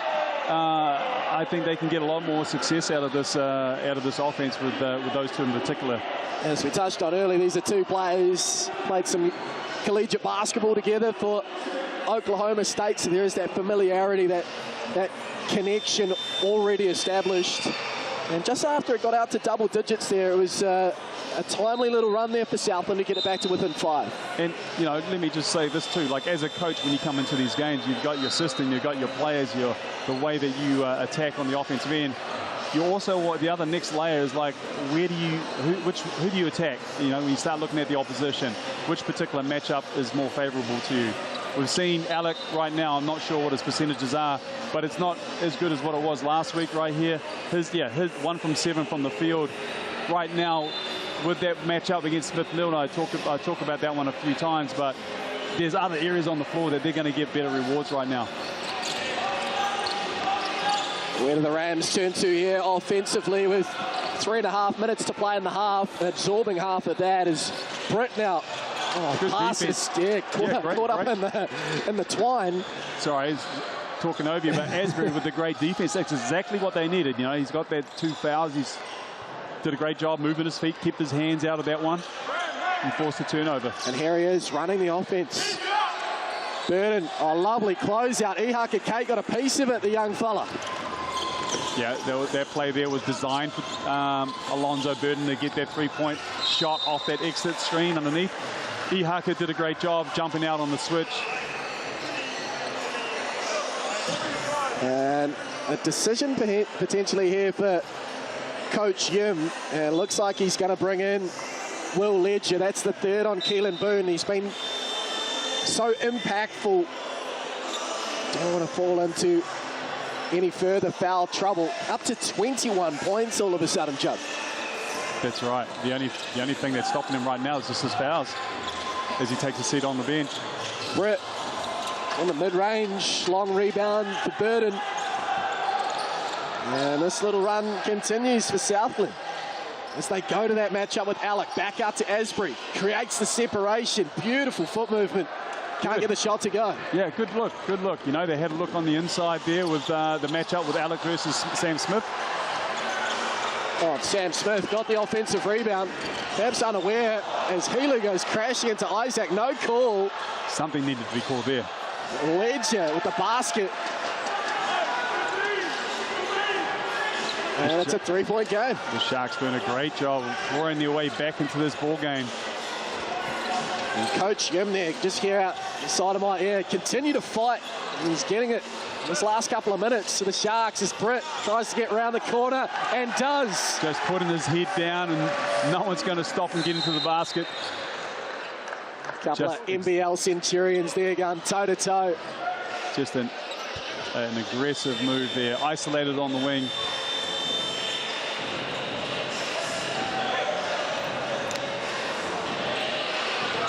Slight delay in play there as they clean up the floor after that almighty collision between Johnny Helu and Tama Isaac. Safety first, of course. 47-42, just a tick under 2 minutes to play in the half. Keelan Boone's got 21 points. Problem being, he's also on 3 fouls, having to take a seat late in this first half for the Southland Sharks. Kaya Isaac leading the way for the Rams with 14 points. Max Darling and Taylor Britt with 10 each as well. Sharks looking for back-to-back wins to open the Sal's NBL season. Oh, no look. Caleb Asbury, what a dime for Will Ledger. Put the ball in Asbury's hands and let him do his thing right now and let others be benefactors of his decision-making right here. Isaac now, great help though from Alec for better offense. Tama Isaac, the team. Great basketball play there, offense versus defense. Alec with the great wall up. Tama just up for the challenge, soft with the preferred left-hand finish. And Asbury just getting a bit of a breather over in the left corner. So they go to Alec. Here's Asbury now, getting around Tama Isaac. On Smith-Milner. says no. Smith-Milner. Gee whiz. Sneaky, he's got the old sneaky hops, still got it. Well, it's early days, but what an acquisition he's proved to be thus far. Tohi Smith-Milner. Second stint with the Rams as Taylor Britt tiptoes down the sideline and somehow gets it all the way for an easy layup with the left. It was a smart play by Taylor. He able to keep the ball in bounds. He was heading out of bounds, able to tap it back into the play and just outrun everybody. Alec Burden in the corner. Really good three-point shooting night last week. Bonzo Burden not to be there as Tama Isaac the other way. And again, Isaac and Helu, plenty of shoulders. As Isaac gets up, and we'll head to the Chemist Warehouse stripe for 2 attempts. Let's take a look again. Taylor Britt somehow, as you say, Judd, sort of tipping it up, loose handle, staying in and racing away for an easy layup.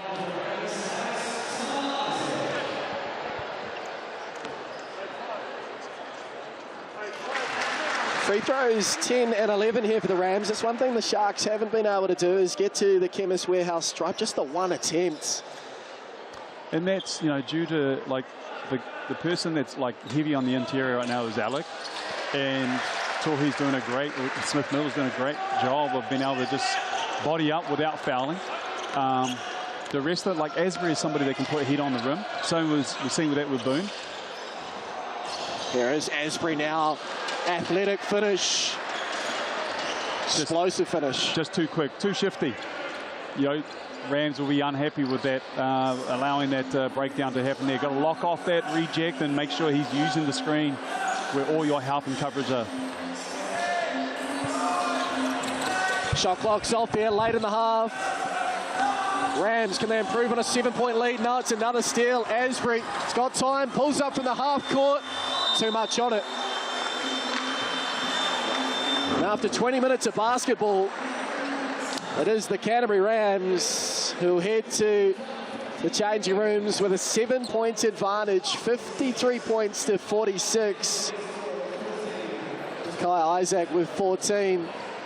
Keelan Boone has been dominant offensively with 21 points. Just his second game in the Sal's NBL. Got those 3 fouls though. He is, in fact, standing by with Judd Flavel. I have the hot man here, Keelan Boone, out with a terrific start with 21 points. How'd you see that first half?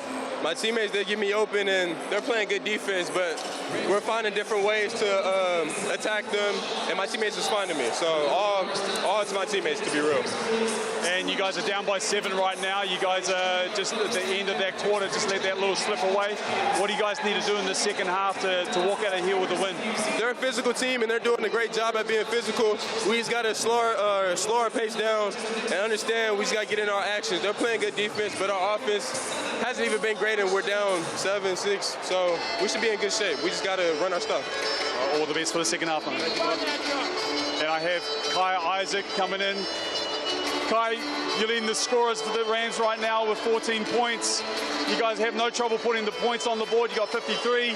Talk to us about what's working for you guys offensively. I think we get into our spots. We're executing well, but we need to play multiple actions a little more, make them guard, got full 24 seconds. And tonight, I mean, this is a close contest. Southland look like they can get hot from the perimeter as well.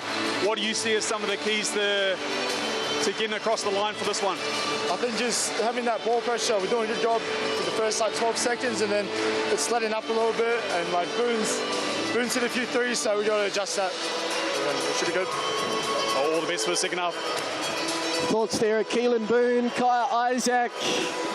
As we take in some halftime entertainment here at Cowles. Plenty of entertaining action to come from Otatahi Christchurch, with the Rams lead by 7.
Welcome back, half-time here at Cowles Stadium. That's an unhappy sight for not only Canterbury Rams fans, basketball fans in general. Walter Brown late in the first quarter, yet another ankle injury. He won't be back tonight, but the Rams have overcome that adversity, Judd Flavel, to lead by 7 at half-time. What did you like about the way that the Rams were able to respond to that adversity in the second quarter?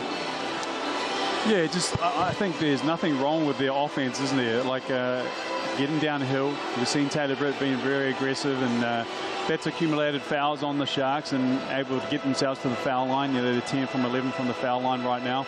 Oh, sorry, from the Chemist Warehouse line. But they look dangerous when they're in full flight like that. That's in transition, and then some of their plays, their half-court sets that they run to get Tama and Taylor downhill. Yeah, that's for me on the offensive end. Look, I think if they can tidy up, there's been some possessions, some loose ones there for the Rams. The Sharks being able to get forced, 10 turnovers, and a lot of them have been steals and that have led to transition points going the other way.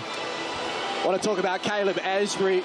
6 points there as we take a look at some of the key Chemist Warehouse stats, but not only 6 points, he might end up with a double-double with steals. He's got 6 steals on that box score. The way his anticipation for the pass being pushed or which way the ball is going to be dribbled is almost second to none in this league.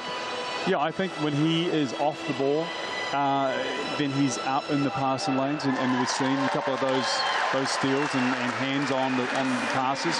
You know, when he's on the ball, you know, he needs to be a little bit more, I guess, I said before, just calculated with what he's doing with his hands, because a couple of fouls there, and he can't afford to be, you know, like he's got 2 fouls at the moment, and he's a big part of them being successful tonight, so they need him out on the floor. We see what he brings to the team offensively, even if he's not scoring, but just his impact on the defense and what he can create and open up for his teammates. The Battle of the Bigs was something we talked about too pre-game. Smith Milner, you see there, 2 blocks. He's really put the brakes on Josiah Alec, who had 26 points against the Nuggets last week. As things stand, just held to the 2 points. What does Alec need to do better offensively, or is it just a case of Smith Milner's just a tougher assignment? I think it's more of the latter, yeah. Like Smith Milner right now is just up for that challenge. You know, one-on-one isolated down there in the paint. Look, I think can we, if you're the Sharks, can you find a better position to still keep him aggressive, keep him downhill, keep him active around the paint, but can you do it in other ways? Can you get him off a pick and roll? You know, the Rams have been hard showing. Can you throw it to him on a short roll and let him go against the smaller guy that's sitting there waiting for him? Obviously, he's a beast on the offensive rebounds. So that's another way he can get himself into the game. But right now, where I see the Sharks is like I talked about with Asbury and with Boone, who has the hot hand. Those two being more involved and in particular together, working together a lot more. I think those two can open up and keep it going for the Sharks. Great to have the insights here on Sky Sport of Judd Flavel. Quick break here from Cowles Stadium. The second half up next.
Welcome back. Perfect timing. Start of the second half where the Rams lead the Sharks 53-46. Nick Bewley, Judd Flavel alongside. No Walter Brown for the rest of this ball game. Unfortunately, another ankle injury as Darling draws a foul. And that's going to go on Johnny Helu, I believe. In fact, no, Asbury, sorry. Asbury, number 5, his third. The Rams went straight at Boone on the inside, see if they could pick up that 4th foul. But probably just as good for them. They picked up the 3rd for Asbury, who has to now be squeaky clean with how he plays. Just a little bit more backing off right now and allowing Taylor to get downhill. This is the change in the game now with those fouls accumulating that we talked about in the first quarter, now playing a big part. First three-pointer made for Tama Isaac. Confidence, the viewers at home, still very much with the Rams to get it done by a margin. Out to 10 now. Get involved with our mix and pick poll. It's Alec. There we go. The first time tonight, really, getting a win over Tohi Smith-Milner.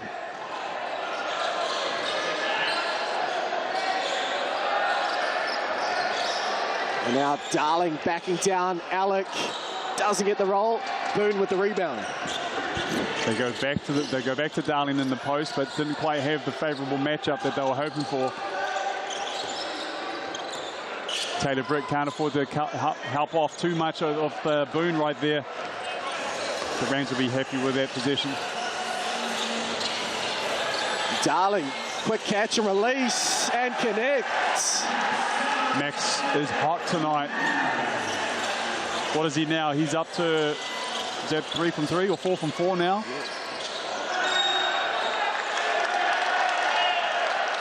The thing that makes Max tough too is like that pass that he caught right now was above like shoulder height, and he's able to catch up there and still go straight into a shooting stroke. Yeah, up to 13 points now, Max Darling. A quiet night by his standards last week. Just the 5 points, 2 of 11 shooting. Tonight, a completely different story. 4 from 4. All of which 3-pointers. Isaac gets to the right, pivots, and puts it in. And he starts to the quarter again, Judd Flavel. It is. The Rams not missing a beat after the quarter-time, half-time. And the foul committed there on Max Darling. That'll be his 3rd. Hopefully happy with the call there. It was good defense. You can see in the backdrop there, Coach Clinton asking official Matt Bathurst as well. Clarification.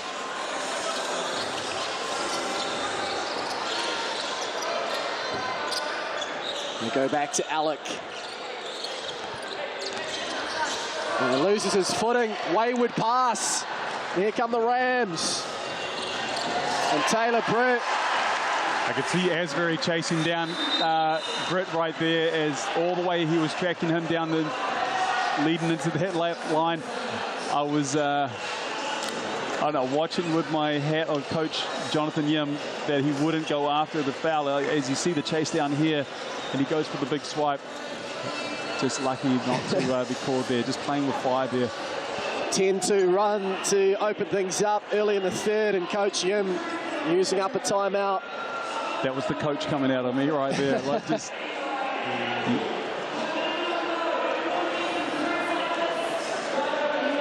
yeah, good start here from the Rams. Able to get their, I guess, their groove on. Looking to go to Max Darling in a couple of those post catches. Let's see if they come back here. You know, still looking to try to target Boone and see if they can pick up their 4th foul on him. Highlight show, of course, every Tuesday night of the NZNBL. Our own March Madness at the moment. So much action to pack in, of course, with an extra team here in season 2025, the Indian Panthers. There's Coach Jonathan Yim. It's the 2nd game in the league. One thing to note too is, like, you know, they still have Sam Timmins to come in. I mean, that's that's a handy pickup right there. Have somebody of that quality yet to add into your team. You know, the centerpiece, the big centerpiece, and what he will then be able to alleviate guys from these post defensive plays, and having somebody you can be a little bit more aggressive on the outside. You know, Asbury right now, like passing lanes, and when you know you've got that big presence behind you on defensive end. Alex going to pull up from downtown and off the rim into the shot clock. Perhaps just a sign there. A little bit of frustration creeping in, inability to get things going offensively here in the third quarter. Still just the 2 points to show in the third is Britt. A good contest there, but Helu gets a piece off the arm. That'll be his third, and Taylor Britt will just nonchalantly walk to the Chemist Warehouse. We've seen them attacking the drops coverage as most teams do. We talk about the Gortart screen, but that one there looking at Spanish action with the back screen on the screener's defender, which opened up the driving lane there for Taylor. You know, we're starting to see the chess game being played here now. That's the first time the Rams have pulled that out in this game. Keep an eye on that one as it gets them to the foul line. Sorry, to the Chemist Warehouse line. I promise I'll get better at that. Got to pay the bills around here, Judd. Absolutely. Makes them both, does Taylor Britt. Subs in for the Rams. Taylor Britt will take his seat, as will Max Darling, Sam Smith, Ihaka Kate into the ball game. Ihaka still year 13 at Christ College, not looking out of place here in a South's NBL environment. Had good minutes in the first half. You know, defensively, this is what he adds. He can hold his own on the defensive end most of the time. That'll be exactly what Coach Clinton will be after. You know, being able to do the simple things really, really well. Make there from Alec, already with a couple of field goals here in this third quarter. It's held to just 2 points in the first half, and now a stop for the Sharks. We saw the Rams go back to the same play. Not quite the result. The work by Alec, finding Takaha Cooper. And this is much needed for the Sharks to wrestle the momentum back. Takaha can get it going on, right? Like 19 points last week. Got hot from the three-point line. This play has been killing the Sharks all game. This downhill, this guard-to-guard ghost screen, it's just they're leaving it single coverage right now, and they might want to look at making an adjustment on that one, only because it's ending up with a guy downhill. Great hand by Tama Isaac. Finds his older brother. And that's all too easy again. And he wouldn't have wanted to, Coach Jonathan Yim. But he has little other choice. Another timeout called. Yep. It's that ball pressure that we're seeing from the Rams again. It was just a patch in the first half that we saw that broke the game open. The Sharks can climb their way back into this game, but they got to do a better job looking after the basketball. And as I alluded to before, just too many easy points right now. Like, that's how many points is that in this quarter so far? Up to 16 points in the quarter. 16 points already. You know, that's far too many. And when you're trying to claw your way back into this one. Must have been a quick message, because they've already jumped out of that timeout. Just getting involved in the river dances that have entertained us throughout the evening here at Cowles Stadium.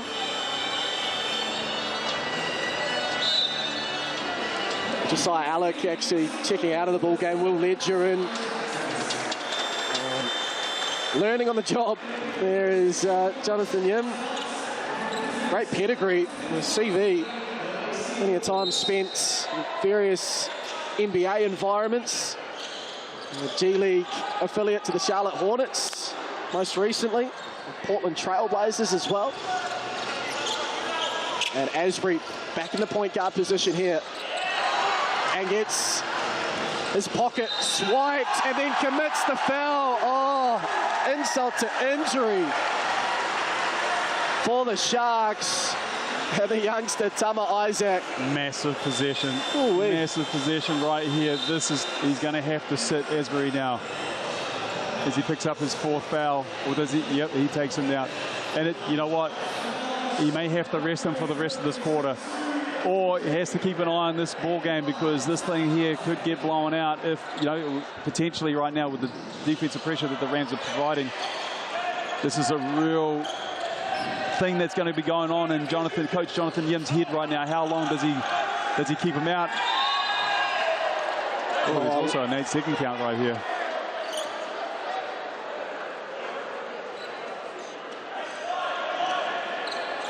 So the clock's actually going to be reset at 17 seconds. The call is out of bounds on Isaac. Can't believe he thought he'd earned his side possession. And they've got to catch this one in the front court. They can't either that, or they've got to hit somebody on the run. Yeah, they're looking for a touchdown pass. Great anticipation, Sam Smith. The Rams are rolling. Isaac doesn't connect on the 3. Just his 2nd miss of the night, Kaya Isaac. The Sharks in desperate need of something, and they get it from Keelan Boone. Can he be the spark plug? Is that his first touch? Is that his first look in this opening quarter? I think it is. Up to 24 points, though. 21 of those in the first half. Smith Milner and Kai Isaac working their 2-man game. And now the 4th on Keelan Boone. And the double teapot from Coach Yim. Hands on hips, shaking the head. And now Boone has to come out as well. And 2 of the imports, Boone and Asbury on 4 fouls. 4:49 to go in the 3rd quarter. A lot of basketball to come. You got to close out a lot harder than that. Get away with it. They dodged the bullet right there. Yeah, this is really a patch where the Sharks just need to settle down. Cooper catches Darling in the air. Yep. Patience there by young Takaha Cooper. And now Coach Clinton wants a word with his Canterbury Rams charges. And for Coach Yim right now, like with 2 of his hot targets on, sitting on the bench with foul trouble, he looking at what the Rams provides out there. Does he go back to Alec? Does he look to try to get Alonzo Burden involved in the offense? Does he, Tukaho Cooper, another one that can get the points, get your points and opportunities there. So he'll need to be really precise here with how they attack and where they attack. There's such a thing as having ball movement, but you also got to know where that plan, having a plan of where you're going to attack. And right now, with their 2 main targets on the bench, they need to be a lot more, precise with where they're going. Just so much of their game runs through Asbury and Boone. Just look at the scoring distribution. Boone's on 24 points. He's having a massive night. 4 fouls, of course, now in real trouble. But no other player in touching double digits. Takaha Cooper, the next best with 8 points. Conversely, you look over at the box score of the Canterbury Rams, and they've now got 4 players in double-digit scoring, sharing the basketball, not over-relying on one player to do the heavy lifting. Kaya Isaac with 18, Taylor Britt with 16, 13 each for Tama Isaac and Max Darling. It's just multiple heads of the snake, if you like. So much harder to slow down. Multiple heads, but also, I guess they're working off particular guys and putting them in particular areas that they really feel like they've got a good, strong advantage, You've seen Kai Isaac and Smith Milner working that left side of the floor last time. Now you see Isaac and Max Darling working the right side of this floor.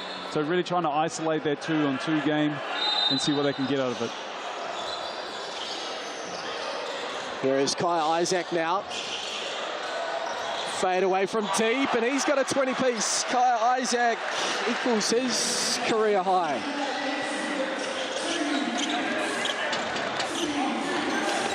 Back out to 15. Here we go. We've got a switch with the small versus Alec. This is your chance to get the ball inside. Cooper doesn't see it. The Sharks somewhat fortunate. Still got the mismatch on the inside. Alec working hard. Finally gets there. Good. There you go. Burden can't finish. Alec staying with it. Doesn't get the first tap in. He'll go again.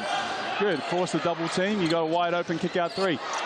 2 possessions back to back right now. Great looks for the Sharks.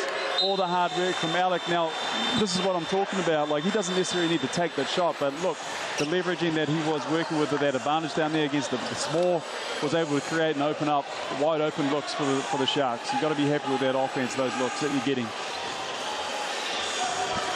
3:30 to play in the third quarter. First look at Jake Holmes here in the NZNBL tonight. Singlet number 16 is Taylor Britt. Same play.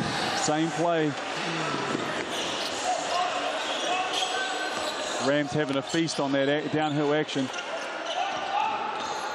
If it ain't broke, don't fix it for the Rams as Lonzo Burden catches the youngster Jake Holmes in the air. Yeah, nice backdoor pass there.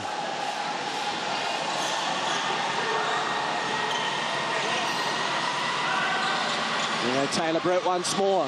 Here is Holmes. And he's got range, as we saw in the NZNBL, that one offline.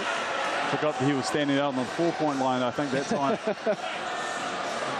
Look, you see Britt and Max Darling just working together. They had about 2 or 3 cracks at that two-man game.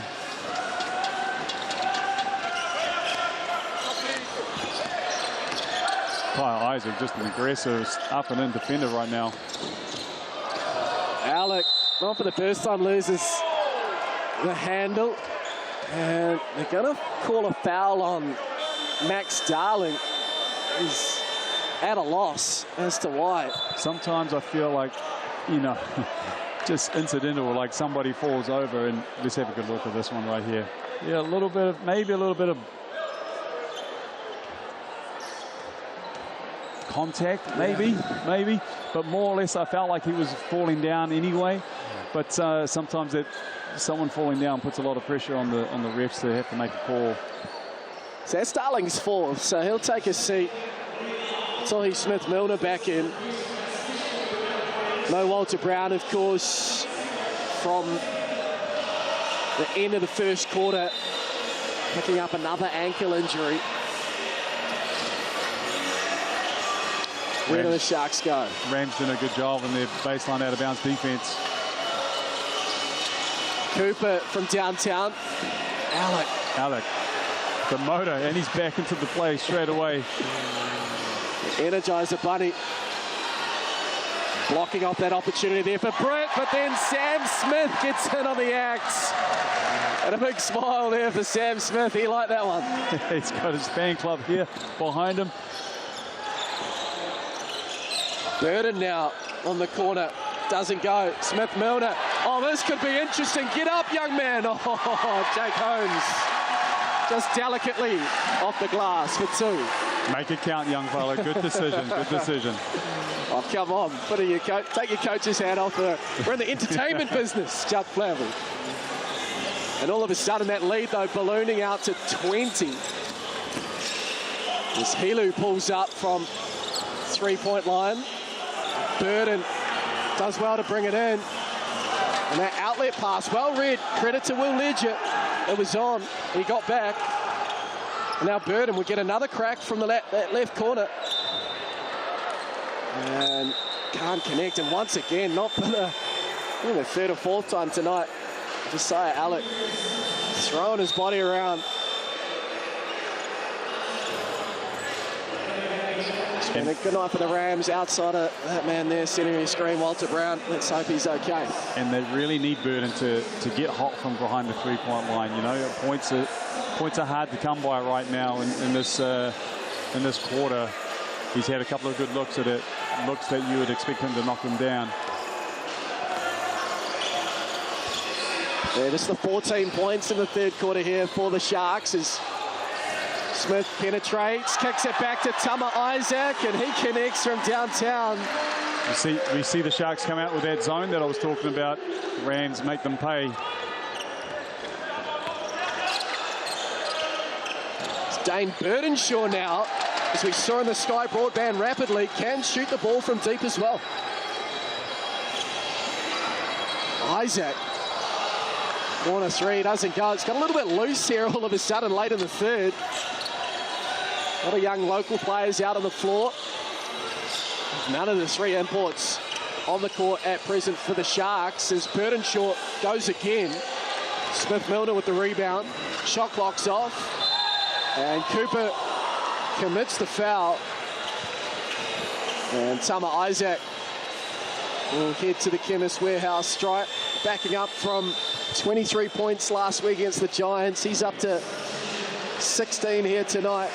You mentioned in the pre-game, Judd, about his three-point shooting. It's something certainly he's worked on, and he's honed that craft now where he's comfortable here in this Southland NBL environment. Oh, he puts the work in. You know, I know that firsthand. Obviously worked with him over the last year and a half, but he has obviously a big future in front of him. But there's no secret to it. You know, like he puts the time in. He's not probably a natural shooter, I would say. He knows that that's where the body of work the main body of work he needs to put in. And that shooting may end up determining just how high that ceiling goes, you know, and that's a high ceiling. So 14.6 seconds to go here. The Rams still fighting for every possession, as is evident there. And then the smart play from Ihaka Kate, although he might have just got a spray there from the coach in terms of using the BNZ player timeout in the third quarter. Yeah, he's just not sure if he misread the situation, but yeah, you always want to keep those ones in the pocket, you know, for who knows down the track when you pull it out. But yeah, it's very rare to see it used in the third quarter. Good opportunity though to talk about tickets to the big game, courtesy of our friends at BNZ. Scan that QR code there, centre of your screen. If you're enjoying the coverage here on Sky Sport, get along to a game. It's particularly there for young sports groups, community groups, young tamariki along to a game in person. Enjoy the atmosphere, particularly right around Aotearoa Cowles Stadium here in Christchurch as one example. It is loud as Britt. That would have sent the crowd into a frenzy if that went. Might get another opportunity here late in the clock. Oh, there we go. Right on cue, Taylor Britt, the entertainer. And give that credit to Ihaka Kate, chasing down that loose ball, the rebound, creating that second chance opportunity. Nothing better for a shooter to miss one and then get it right back. 87-63, three-quarter time. The Rams looking the goods.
Welcome back to Cowles Stadium. The Rams have blown this one wide open after 34 points to 17 third quarter.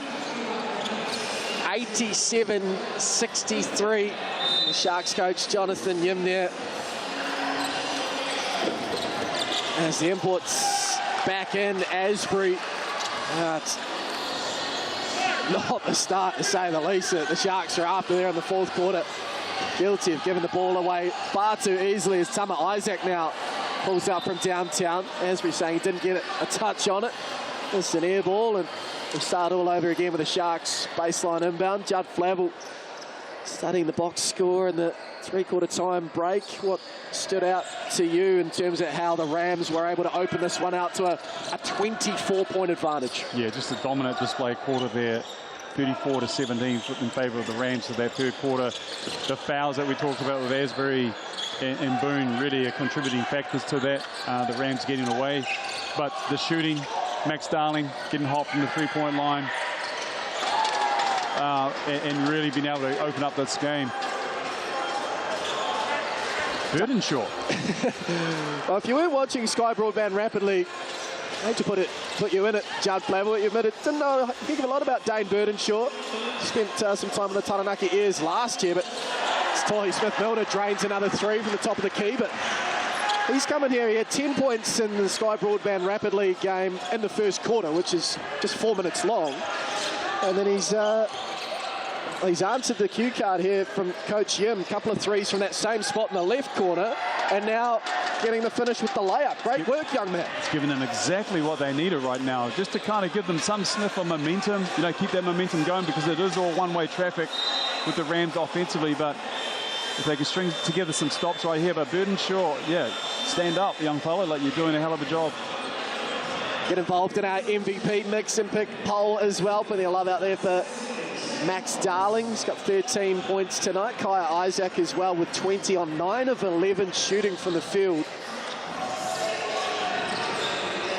Here he is now. This is two-man game this time. Isaac Smith-Milner. Got the mismatch. Crossover. That is exquisite. Good patience there from Kaya, allowing the isolation, seeing no second defender running at him. So Boone and Asbury both back into the game, having sat a lot of that third quarter on 4 fouls. Goodness me. He can shoot the basketball, Keelan Boone. He can. You know, offensively, this team has enough scoring weapons right now. That might be an offensive foul. Yep. The Sharks, they've got enough weapons out there on the floor, don't they? We talk about even getting a cameo performance from Burdenshaw, but their main guys, they've got enough scoring ability. Just got to get something solid for them on the defensive end, being able to keep, you know, getting stops right here, because 93 points for the Rams right now is far too many. Inside to Judd Flavel, as part of our Sky commentary team, season 2025 of the Sal's NBL. Rams executed that switch very well, the wrap switch between Boone and Helu.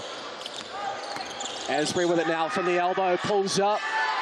And a long rebound here for Kaya Isaac. He's demanding it back. Taylor Britt has other ideas.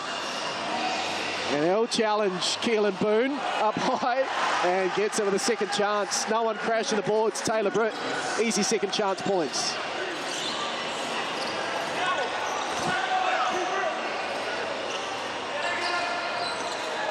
The starters in for the time being. The coach's hat on Judd Flavel. We'll be keen to get your thoughts in a moment as we just watch this fast break here. Tama Isaac finishes it.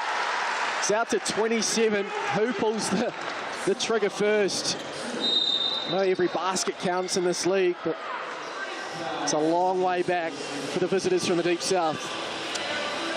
Yeah, look, I think if you're both teams right now, like you're in this ball game, you're trying to still build and create positives that you can take on for next week. I mean, this ball game has a long life left in it, but yes, you do need to take into consideration the points difference that always becomes a factor at the end of the season. Here's the Isaac brothers again, and a foul is committed. I think it's going to be on Burden, though, Alonso Burden. Yep. He's done pretty well to keep out of foul trouble. That'll be just his first. Keelan Boone was tracking as we take a look at that replay there.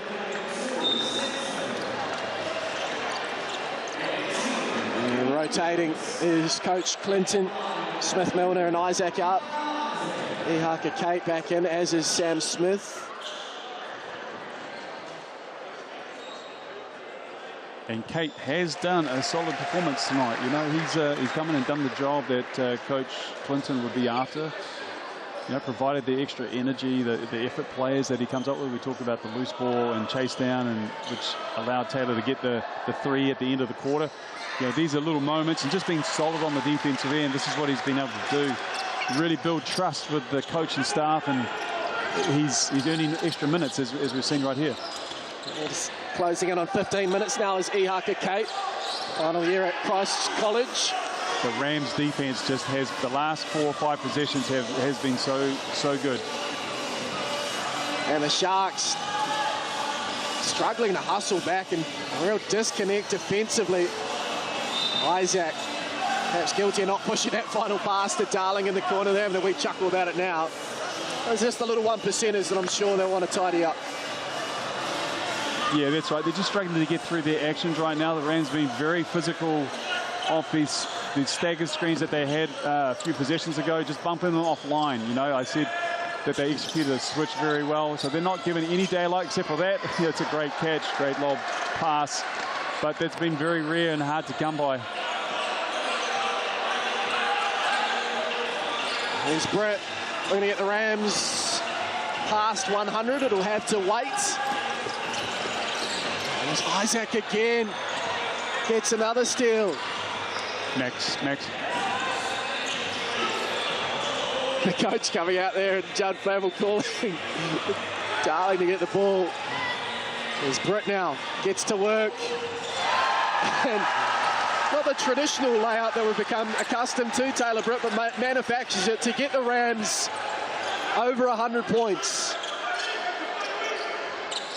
Got to send the double team as Sam Smith comes down.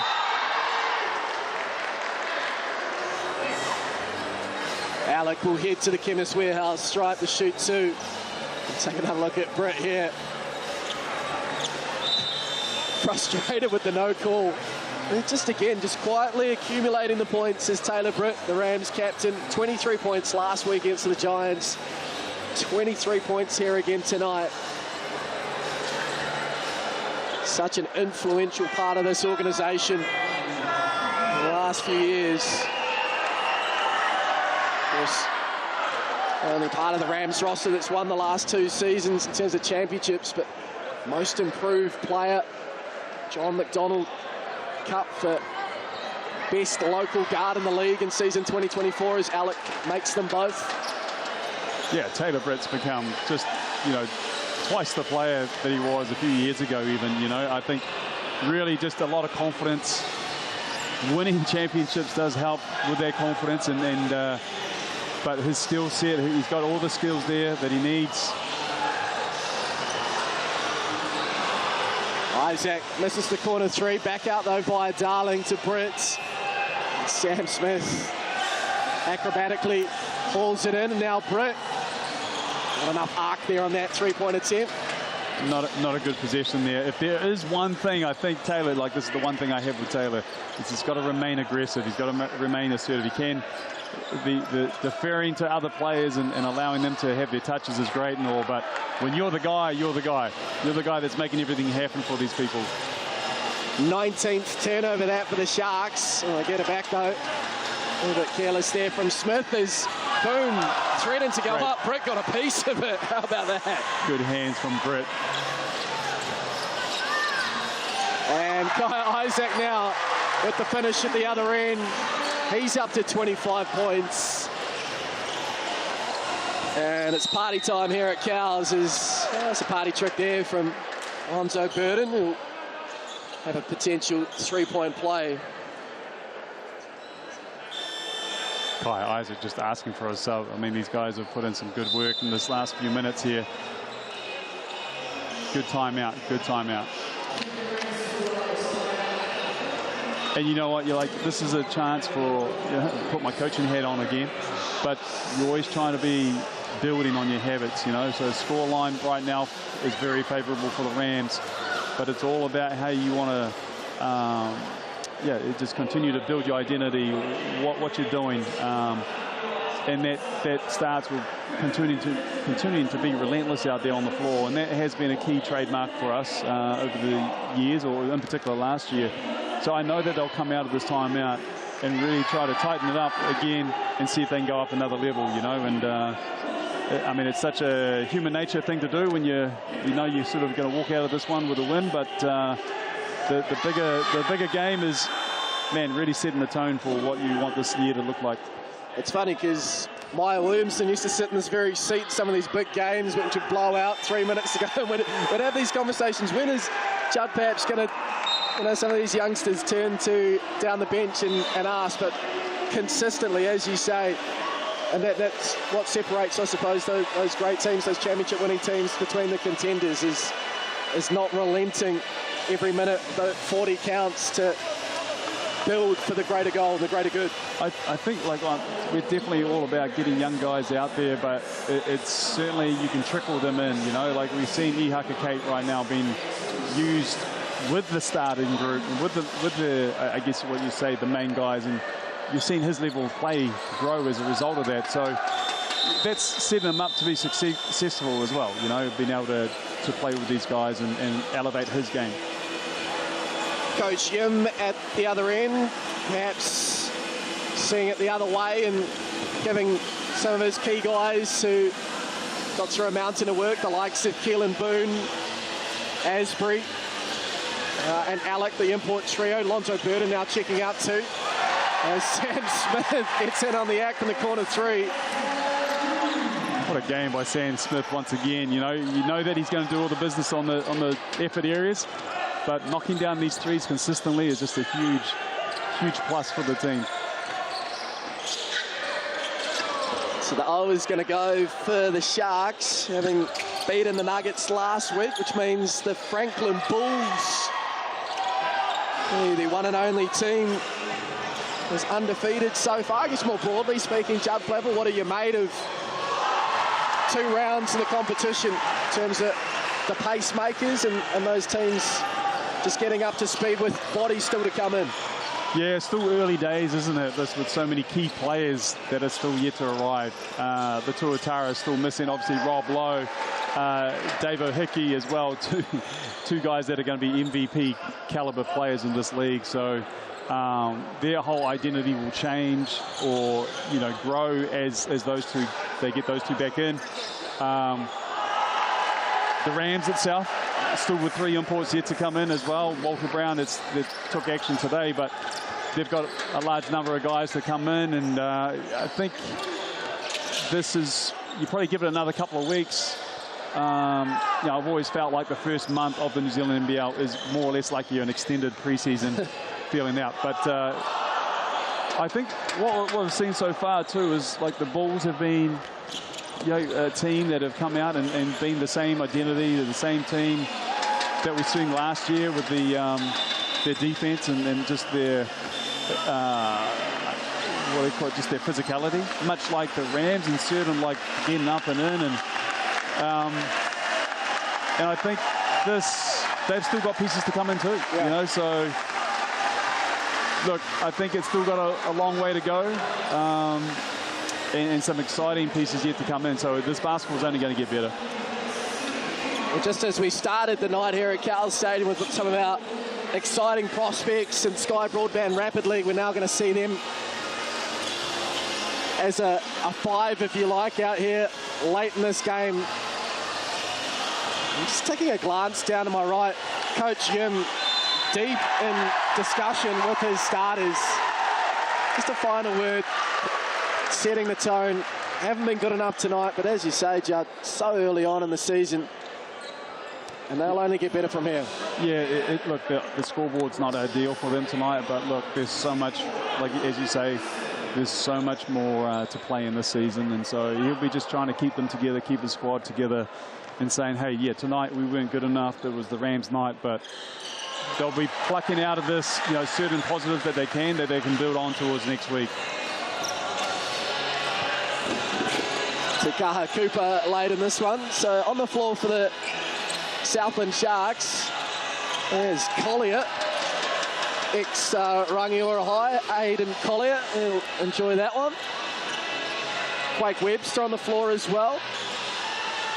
And for the Rams, young Matamata out at St Thomas's College here in Christchurch. And the younger Kate brother as Ihaka Kate flies through there. It's Tāpiri in singlet number 1. Burdenshaw leaves that high. So these are some names that you start getting familiar with here in this league. Is Jake Holmes, speaking of Rangiora High, he's currently year 13 at Rangiora. And he earns himself a trip to the Chemist Warehouse Stripe.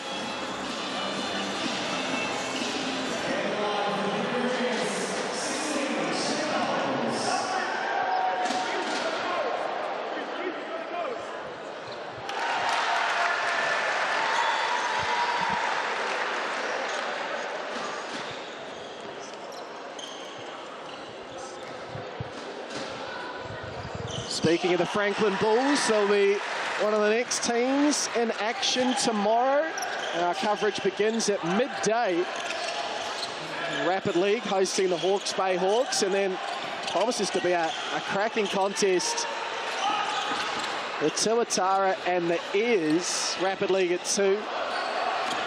NBL from 3. And then to close things out, the Indian Panthers hosting the Manawatu Jets.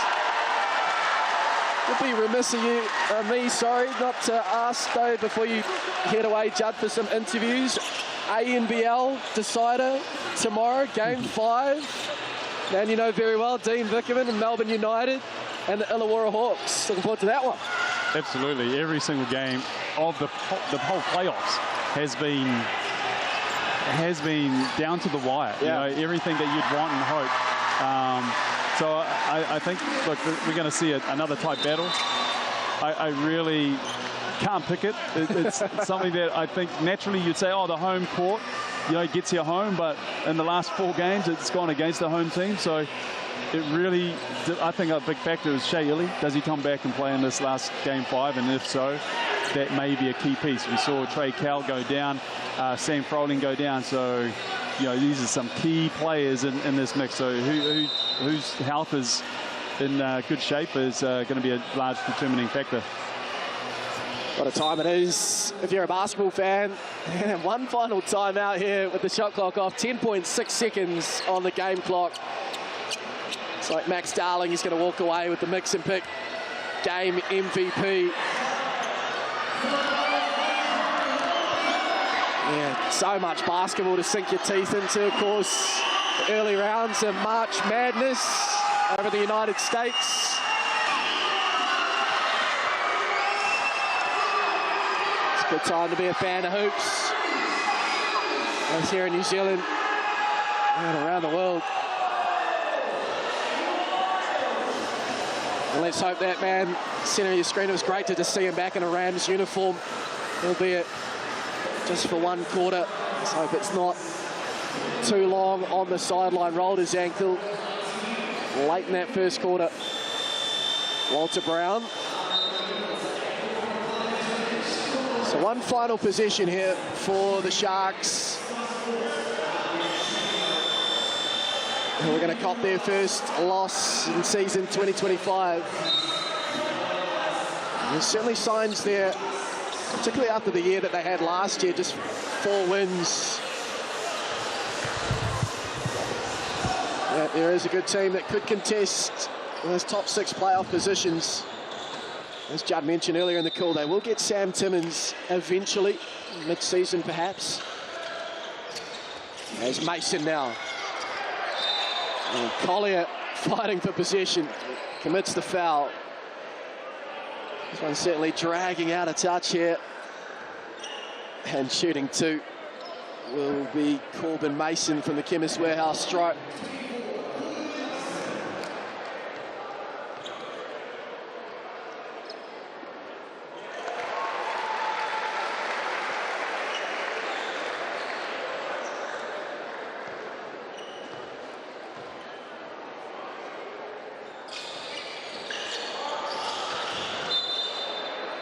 Like it was last touch there by Holmes. So in terms of the Rams, they'll next be in action on March 30, so Sunday week, hosting the Wellington Saints. In fact, on the road. It's the Wellington. No, at home, so excuse me, getting a bit confused. Here at Cowles Stadium, I better know, I'll have to be here. As we have one final BNZ player timeout. The Sharks able to advance the ball. They'll go back to the Shark Tank, ILT Stadium, Southland. And in 7 days' time, it is the Manawatu Jets. Welcome to town. One of the Sharks cooked up here. One final play. Take something home. No, it's a steal. Is it the Rams who'll finish with a flourish? Not quite, Ihaka Kate. But what a night for the Rams. In particular, that third quarter, that's where it really blew out. Taylor Britt with 27 and a career-high 27 points for Kaya Isaac. Tama Isaac, 21 as well. Rams too good. The defending champs, 120 to 84. And still with bodies to come in as well. There are 3 imports still to join. Sean McDonald, Kai Bowen, and CJ Penner Jr. So they defend home floor once more.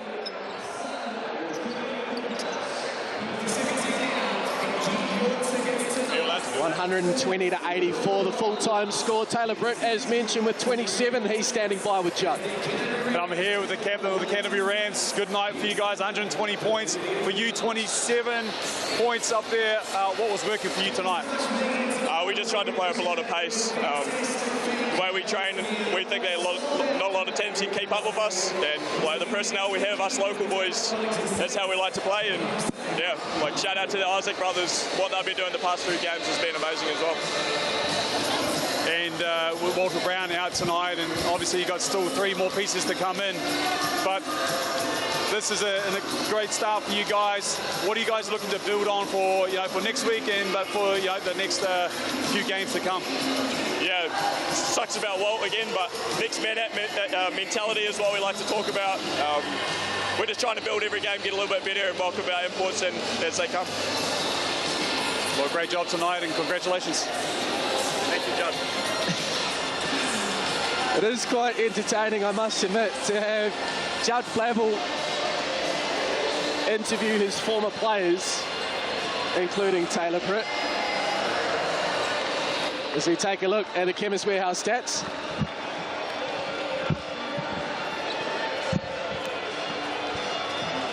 Kai Isaac there, 27. Tama Isaac too, back-to-back 20-point nights for him. And Alec leading the rebounds there, but was kept relatively quiet compared to his debut, where he had 26 against the Nuggets, just the 10 points tonight. So kudos to Tohi Smith-Milner, you see there, top of the charts with 2 blocks. It was a great night defensively too. Of course, still 120 points is the highlight, but containing the Sharks side, you can get going offensively. So we send it back to Judd and see who he's got standing by now. In actual fact, it is Lonzo Burden of the Southland Sharks. I'm here with Alonzo Burden. Zoe, not quite your night tonight. The third quarter is where a lot of the damage was done. Can you talk us through that? Yeah, I think we just weren't ready to play in that third quarter. Rams upped the physicality, and they punched us in the face, and we didn't respond back from it. Basically, all it was. Yeah. And I see you guys in the team huddle right there. Obviously, a long way to go in the season. This is just the very start, and you've still got Sam Timmers to come back in. But what are some of the key messages, do you think, for your team going forward? Just what I said before, we got to match the physicality. Obviously, the Rams have won 2 championships based off of that. That's why you guys have been champions. So that's the level, and that's what we've got to get to for us.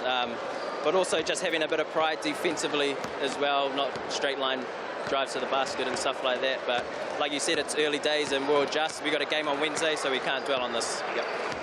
Well, all the best for the rest of the season. Appreciate it. Good chance to look at our upcoming fixtures. Yeah, I missed that there. Such is the nature of the schedule, so much basketball to come. The Sharks have a road trip now to the Wellington Saints Wednesday night before they welcome the Jets to the Shark Tank. 3 games tomorrow, though, as you can see there on your screen. Bulls, Hawks, Tuatara, Airs, and Panthers, Jets. You'd be a brave person to predict the outcome of all 3 of those. And then we do get a breather on a Monday before the Phi host the Tuatara. So quick turnaround for the Auckland Tuatara down to Mercury Bay Park in Tauranga Tuesday night. Great to see the youngsters now on the floor, getting autographs, selfies, etc. They won in Rapid League and they won in the Sal's NBL as well. It's a great night here at Cowles if you're a Canterbury Rams fan. That'll do it for our coverage. The Rams too good for the Sharks to the tune of 120-84.